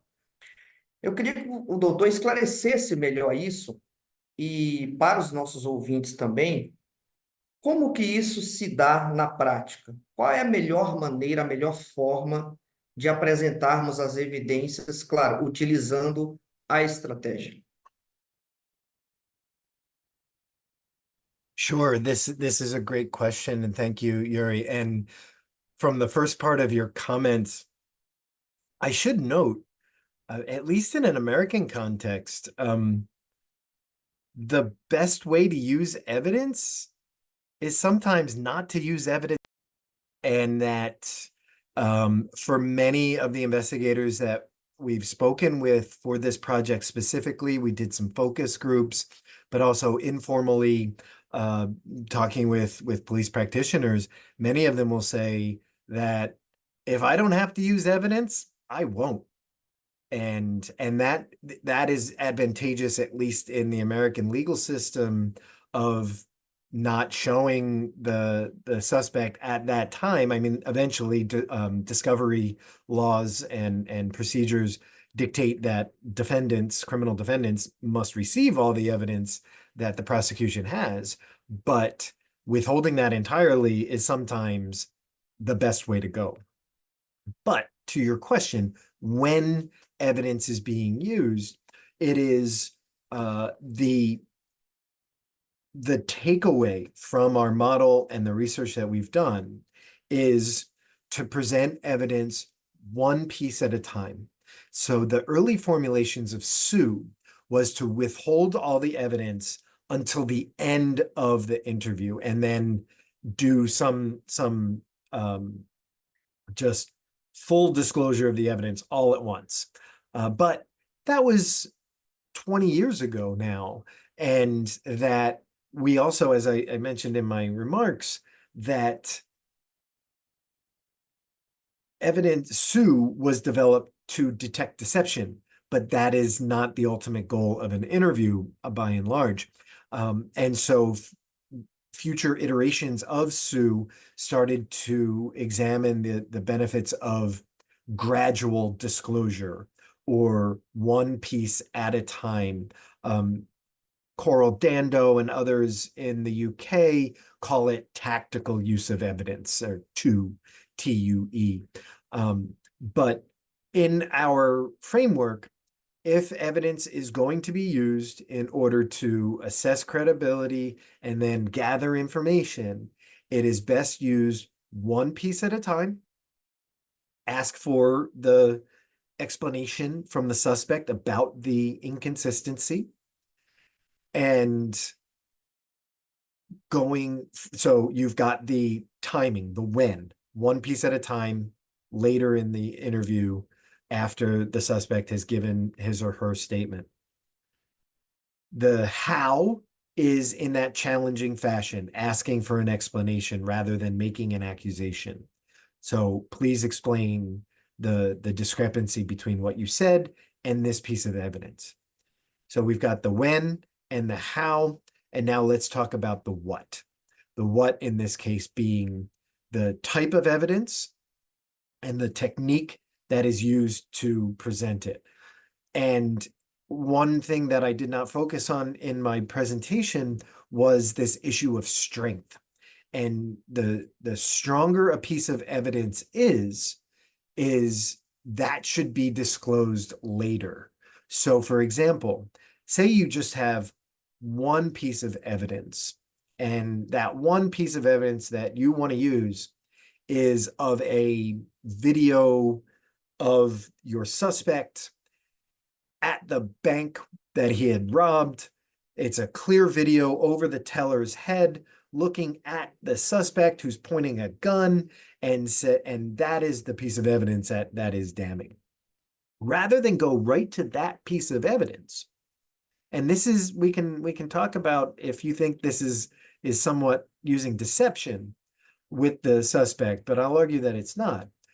But if you use the evidence framing matrix, what that informs us is to take that very strong and very precise piece of evidence. It's unambiguous that there is a video, it is of the suspect, it is clear, they are robbing the bank. But you withhold that piece and you transform it slightly by saying, so for example, I mentioned this in my presentation about a piece of evidence saying, the suspect says, for example, I was in my apartment that whole day, never went out. And to challenge that in a less precise or weaker form is to say, well, what would you say, suspect? What would you say if I told you that I have evidence that says you left your apartment that day? And that is a very generic form of that piece of evidence, that video at the end. And the suspect may say, oh yeah, actually, now that you mentioned this, I did go out. I went to the store to get some food. And, oh, okay, well, now the suspect is starting to shift their story, so their strategy. First it was deny everything, I never went anywhere. Now it's like, oh, well, I actually did go out to the store. Well, that store actually happens to be on the same street as the bank. And so you follow that up and say, well, I have a piece of evidence that says you didn't just go to the store. Can you remember if you went anywhere else that day? And the suspect may stop and say, oh, actually, yeah, I actually had to go to the bank and withdraw some money. Oh, so now the suspect has shifted their strategy to say that they were at the bank, but still not disclosing that they robbed it. And so then the next layer of that is to say, well, now what if I were to tell you that we have evidence that you were actually in the bank with a gun and you were robbing it? Could you explain that discrepancy of what you just told me, that you went to the bank to get some money? And you're still withholding that really strong piece of evidence. And maybe at this time, the person realizes that process of resignation has kicked in, and they say, well, yes, I was there. I decided to rob it. But if they didn't, that's when you can say, well, you're telling me your version of events, but I have, and you're telling the suspect this right now. You're telling them that you have video of them in the bank with a gun pointing it at a bank teller. And they may still not be ready to accept the fact that they have that you have evidence of their guilt. And that's when the interviewer is prepared. Well, let me show you this video I have here. And so this is a fairly simplified example of just using one piece of evidence that is fairly strong and precise, but it's used in a way to build up to that point at which the suspect is going to make an admission or a full confession of their guilt. So that is an example of the process of using evidence, both the why, so you've determined that they're not telling the truth and that you're also going to gather information. You are using the timing or the when of evidence disclosure, the how of challenging them one piece at a time, and then ultimately the strength piece and what technique and what type of evidence is ultimately disclosed.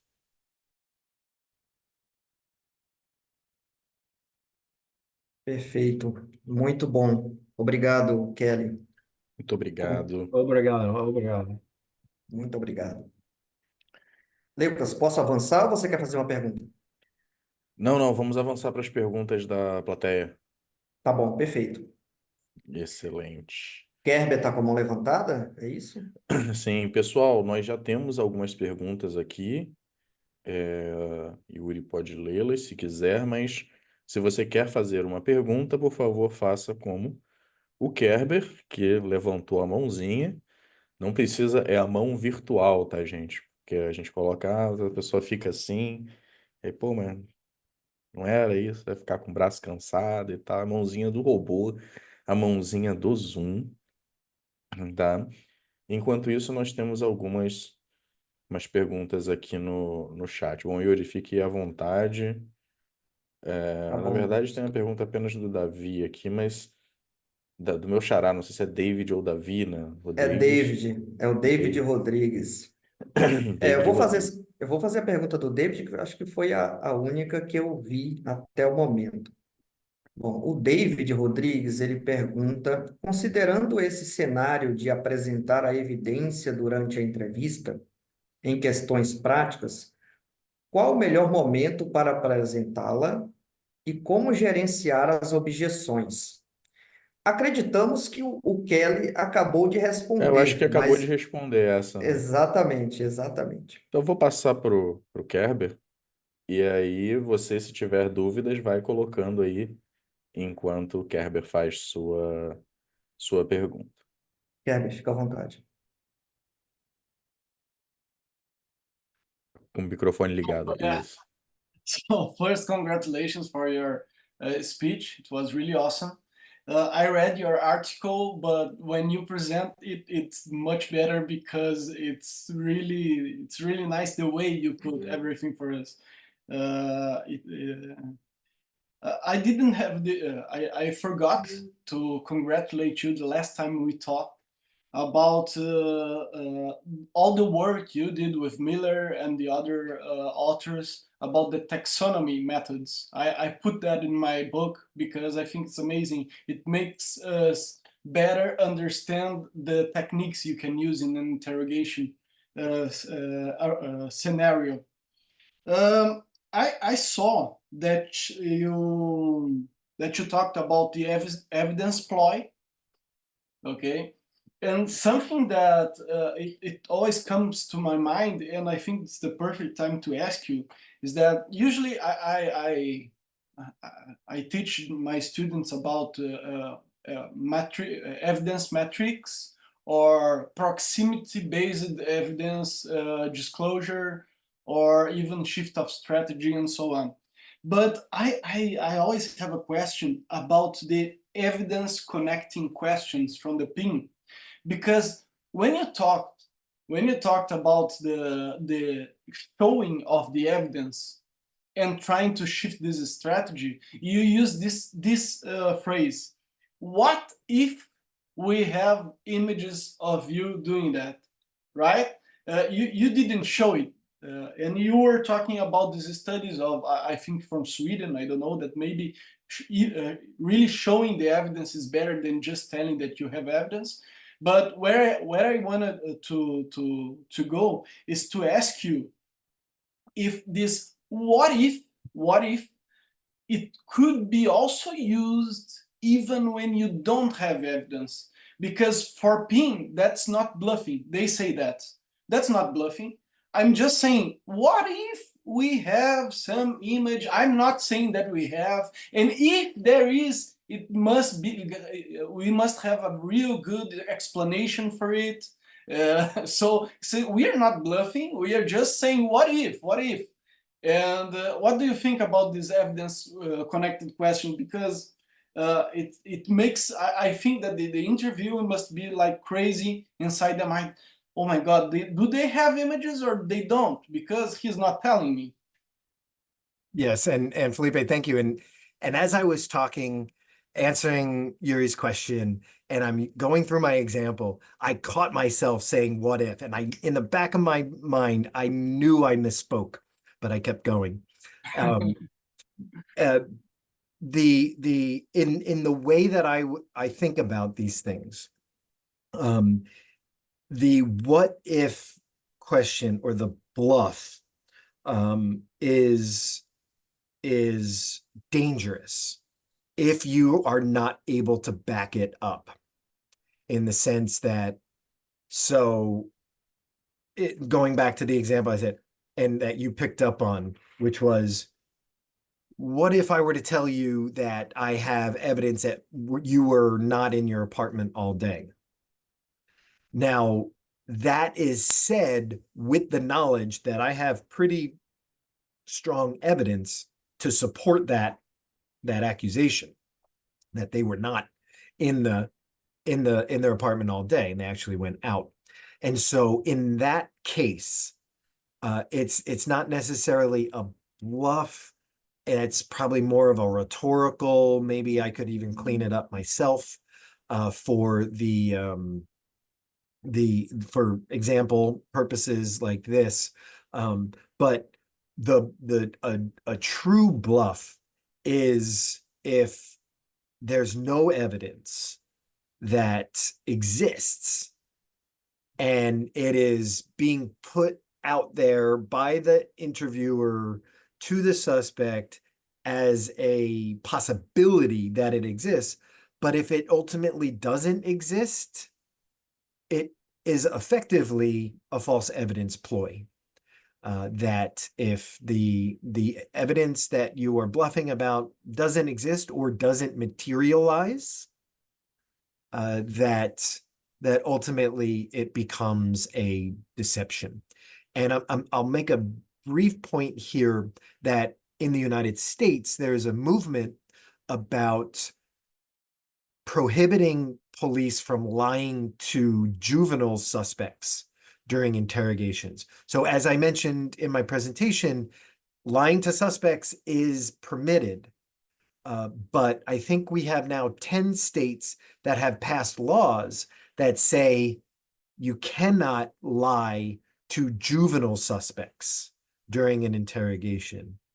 These laws do not say you can't bluff about evidence. And so you may be getting, maybe some of you are aware of these laws that are changing in the United States, but I suspect that they're going to, in a few years, we will learn that police investigators will move away from outright deception amongst at least juvenile suspects, but probably adults as well.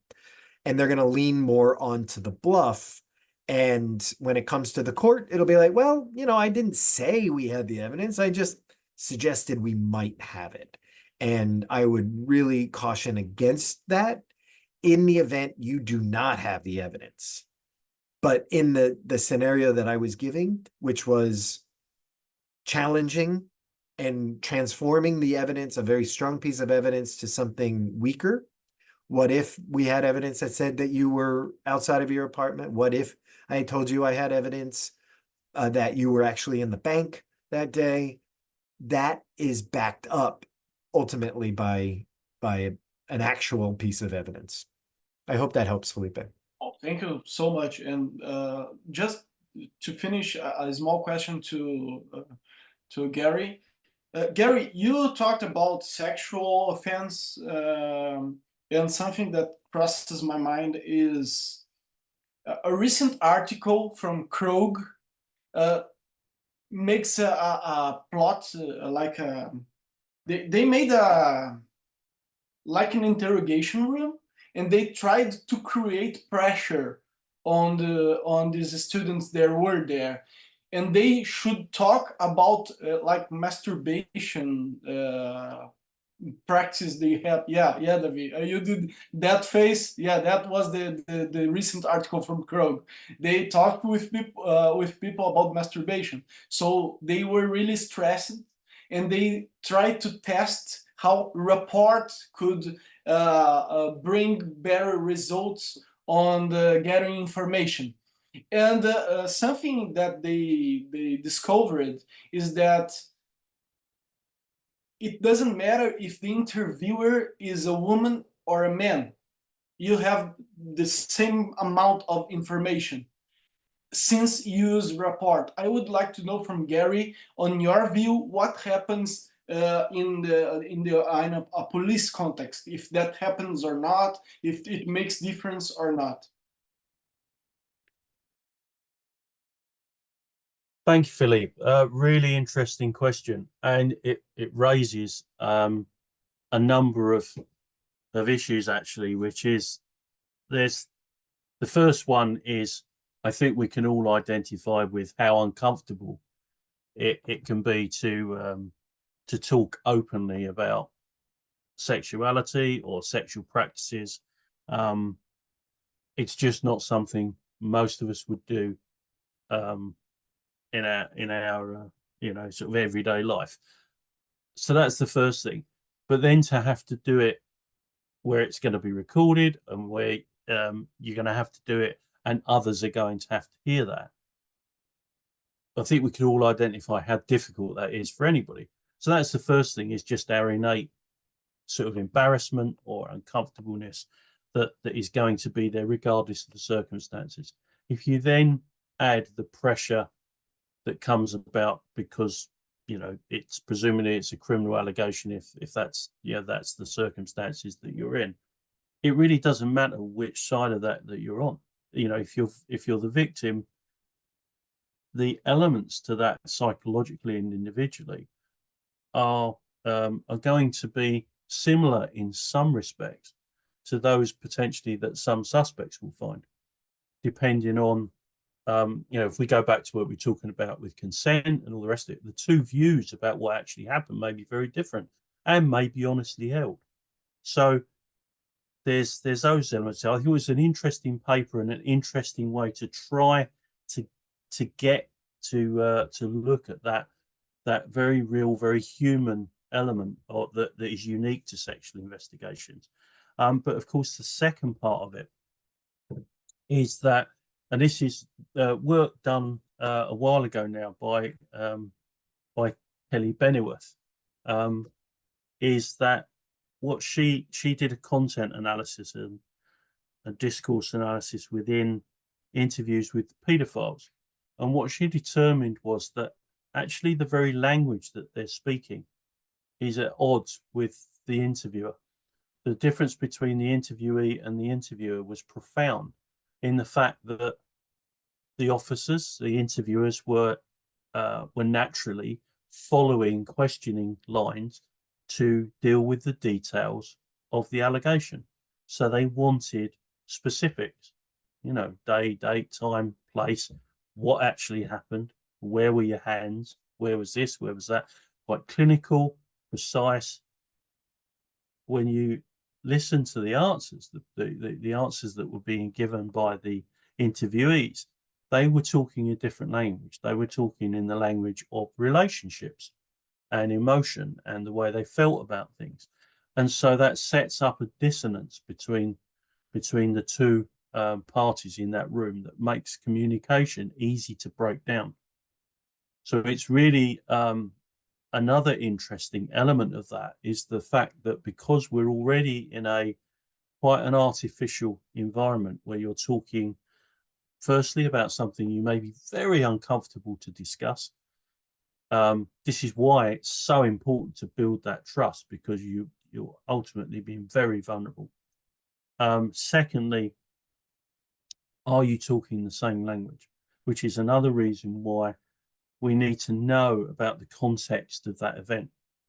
If it's a stranger attack where the person was unknown and something has happened to somebody that then it may be contextually very different from an individual who has been attacked or raped within the context of a relationship that they already had with somebody. And so we need to, in some respects, a really difficult part for an interviewer is to not just hear what is being said in terms of the details, but they need to start to understand where that's coming from, because they need to be able to then move to a convergence in terms of language, start to try and speak the same language as the person they're interviewing. And sometimes that can, there'll be an element of mirroring by using the words, some of the words that the interviewee may use, because they may be very different to what an officer may describe, or an investigator may use to describe a particular set of events. But it's really important, if you're going to get that flow, a convergence of objective through the interview. One of the things I just wanted to go back to in terms of what Chris was saying, and in that question about the potential for bluffing, is, again, it comes back to that fundamental issue of trust. Because if you get caught out in the bluff, or whether it's, we forget about the lying element and think about whether you have or you haven't actually got the means to back up what you're hypothesizing or objecting. When it's blown, the difficulty with that is that credibility and trust are shot. And what is becoming increasingly apparent is that it's not about good interviewing is not about getting everything right all of the time and just knowing all of these techniques. Probably the best thing you can do to be a good interviewer is to eradicate the negative and the bad behaviors, because negative behaviors in very small number can trash your interview, and they will not, there's not a way back. Once you have lost credibility and you've lost the trust of the other person in the room, there may be an opportunity once to try and regain some of that. And you may not even get that one opportunity. But any more than that, and you are getting no more, any more than that, and it's gone. And the difficulty when, one of the reasons sexual offences and management was so interesting to me is the fact that certainly in the UK with serious sexual offences, if somebody, for example, somebody gets convicted of a rape, the investigation can take, to get to trial, may take 2 years. That person will do a prison sentence, but when they come out the other end of that, they will still be managed in the community for a number of years, which will involve continual contact with professionals. If at the beginning of that process they have lost all trust in the professional organisations, it makes each person's job harder along that chain.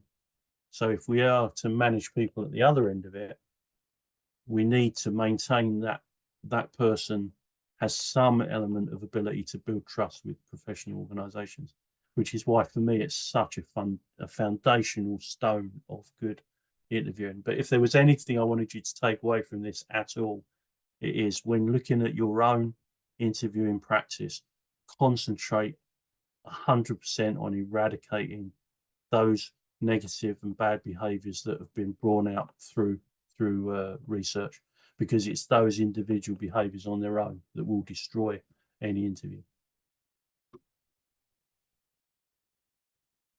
Perfeito.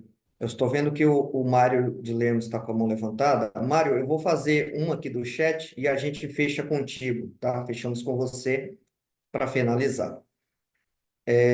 O Leonardo Xavier, da Rede Globo, aqui do Brasil, ele fez uma pergunta para o Christopher. Kelly, como e quando utilizar evidências meramente testemunhais em um contexto de investigação? Essa é a melhor prática ou devemos nos restringir a utilizar apenas evidências definitivas, como vídeos, DNA, etc., né? Então, ele quer saber, devemos usar evidências circunstanciais ou só utilizar evidências definitivas?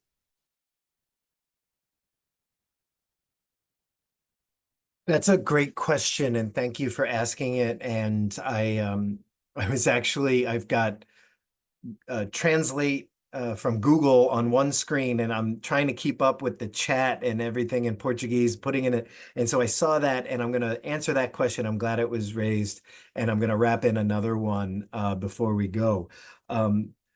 If circumstantial evidence is all you have, that's all you can use. And there's nothing that says not to use it, but don't put undue weight onto the value of that circumstantial evidence. Don't go beyond what that evidence tells you.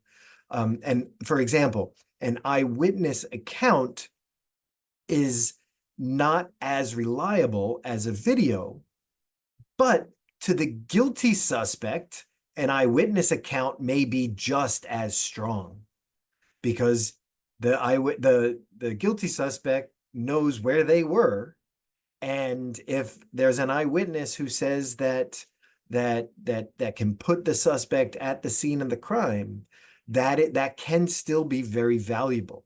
But don't present it as if it is as reliable as a video. And so, yes, use circumstantial, but be realistic and honest about what it's used for, and don't go beyond the value of it. A related question that I saw in that thread is about, well, what if they just keep denying and, they never come around? And that's a perfectly valid question. And at that point, and I'll speak just from an American context, well, it's like, I'll see you in court. If you don't want to talk to me, okay. If everything I've just disclosed does not convince you to talk to me, then nothing I'm going to do is going to convince it, and we'll just take this to the court. And that's how I would answer that other question that came up. So I hope all that helps. Thank you. Perfeito, Kelly. Muito obrigado. Ele já acabou até respondendo a pergunta do Leonardo Kuzer, né? Eu vou até ler aqui, Léo, se você tiver ainda no chat. Ele pergunta até para os dois, né, professores.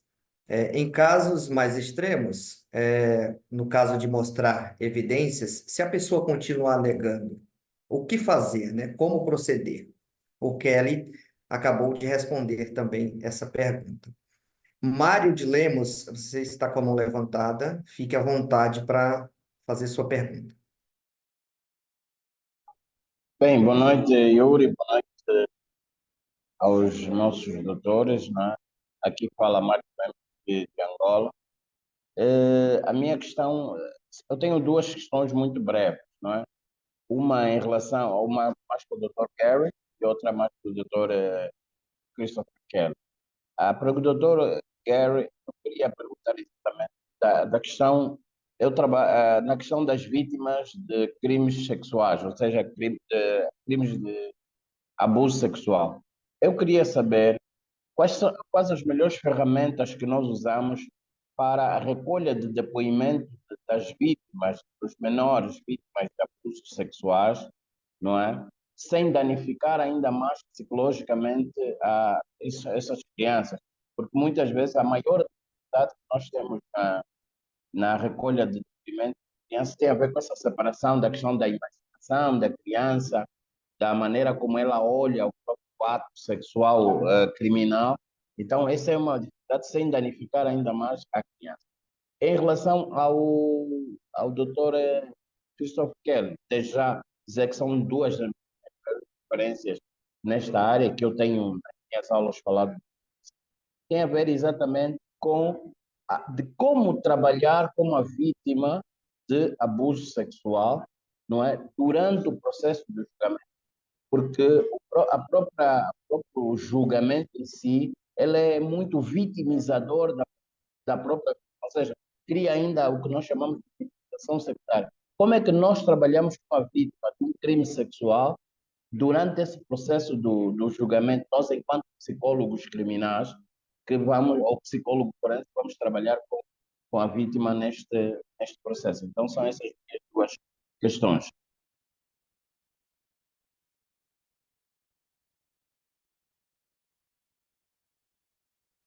Well, thank you, Mario. Two really, really important questions that that have been grappled with for a while. Now, I can't speak to the Brazilian context, so I can only try and explain how certainly England and Wales have moved forward to try to address some of those issues. So, starting with the first issue of children and young people that have come forward with sexual allegations, there's legislation in place that's been in since the late 1990s that all children and young people under the age of 18 have the right to their evidence being recorded. So when an allegation is first made,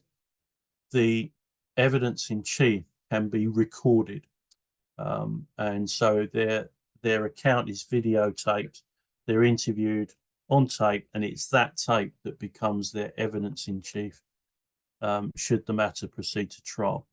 Now, that was the first step, but also the only people that can conduct interviews have to have had specialist training to interview children, and there are different rules to interviews with adults. Now, in terms of the re-victimization, there is a project that's ongoing now that's been already up and running in some countries, in the Scandinavian countries now for some years, called the Barnahus, where once an allegation is reported, the child and indeed family will move to one location where it will all be dealt with in one go. So they will be medically examined if that's appropriate. They will be provided support and counselling services, and also the video interview will be conducted by a child psychologist on site at that point, as close to the point of the event in time as possible. And the idea of that is that with any luck, within the space of maybe a couple of weeks at the most, that child can then move on. They can move on with their life. They have no further part in the proceedings at all. So they don't have to, they're not involved in the trial. The evidence is as it was first gathered. There is the opportunity for both prosecution and defence to be represented there, and for them to be involved in the process of the questions that are asked of that child. Now, that isn't the situation in the UK yet, but there is the potential that we are moving in that direction, and there is pilot projects to be done. So that's that.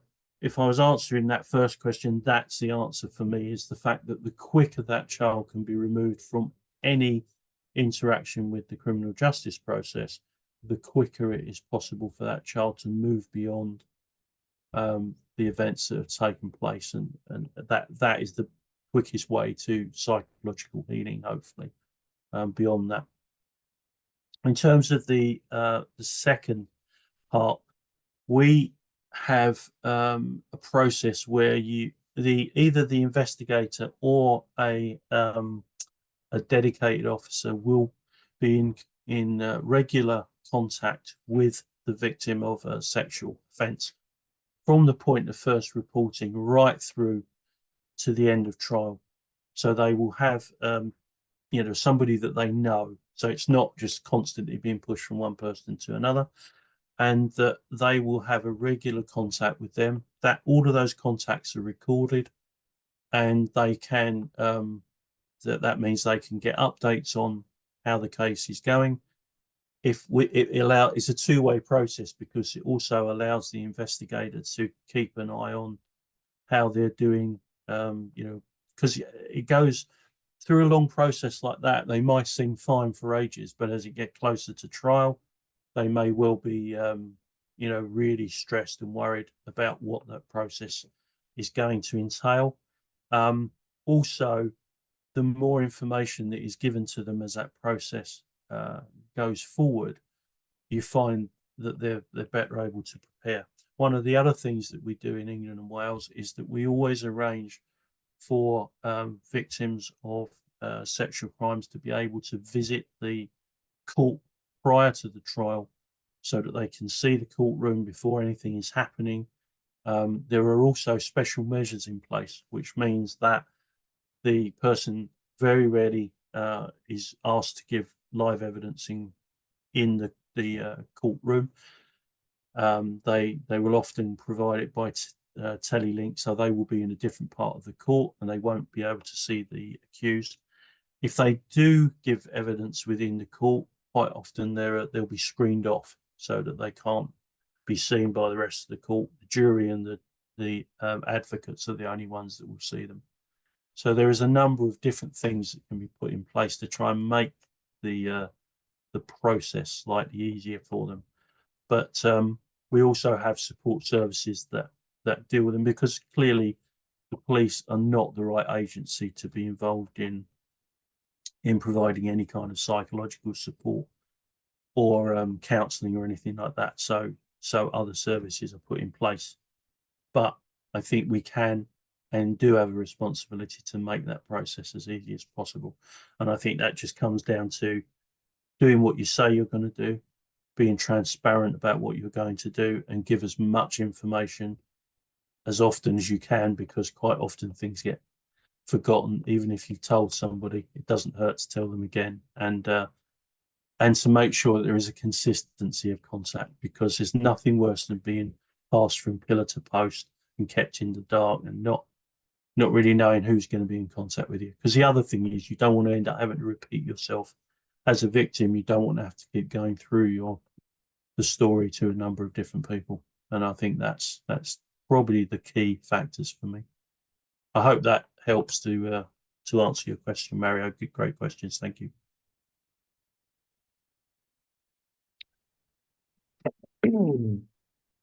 Excelente. Muito obrigado, Gary. Muito obrigado ao Christopher Kelly e ao Yuri Camilo. Sei que tiveram algumas pessoas que não conseguiram fazer suas perguntas, mas os professores não sei se vão disponibilizar a sua apresentação ou podem disponibilizar os seus e-mails no chat, e se assim quiserem, claro. E vocês podem, quem quiser acompanhar, o que recomendo muito, acompanhar o trabalho do Christopher e do Gary. E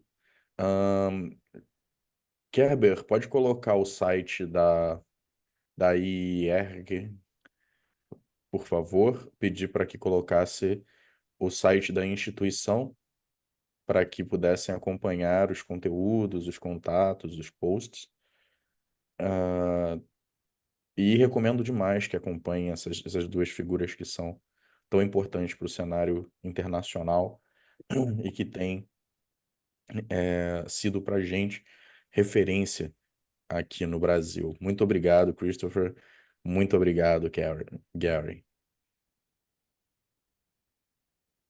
Thank you. Obrigado, Felipe, David, everyone, for having us and for allowing us to speak. The website that is getting into the chat, and I'll add it as well, is iIIRG, the International Investigative Interviewing Research Group.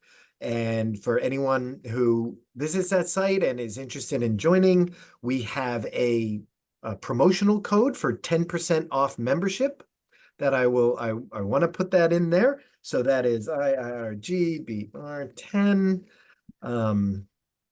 That is the code for a 10% discount. And I know Gary and I, as co-directors, are looking to expand membership, in particular into South America, where we do have a few members, including regional champions. and we have offered limited programming in Portuguese as well. And so if we get more members who are interested in getting involved, we will do more programming in different languages. That is one of our main goals for the next few years. Count of us of Clue Lab to make it happen here in Brazil, especially. Maybe 2032, our in-person conference will be in Rio. Excellent, That excellent. sounds good. You drink many caipirinhas here. Thank you so Excellent. much for the invite. Thank you, Dave. Thank you all. Excellent, guys. Thank you. Pessoal, e aqui concluímos o segundo painel do nosso congresso. Espero que vocês estejam gostando. Se estiverem, quando postarem alguma coisa,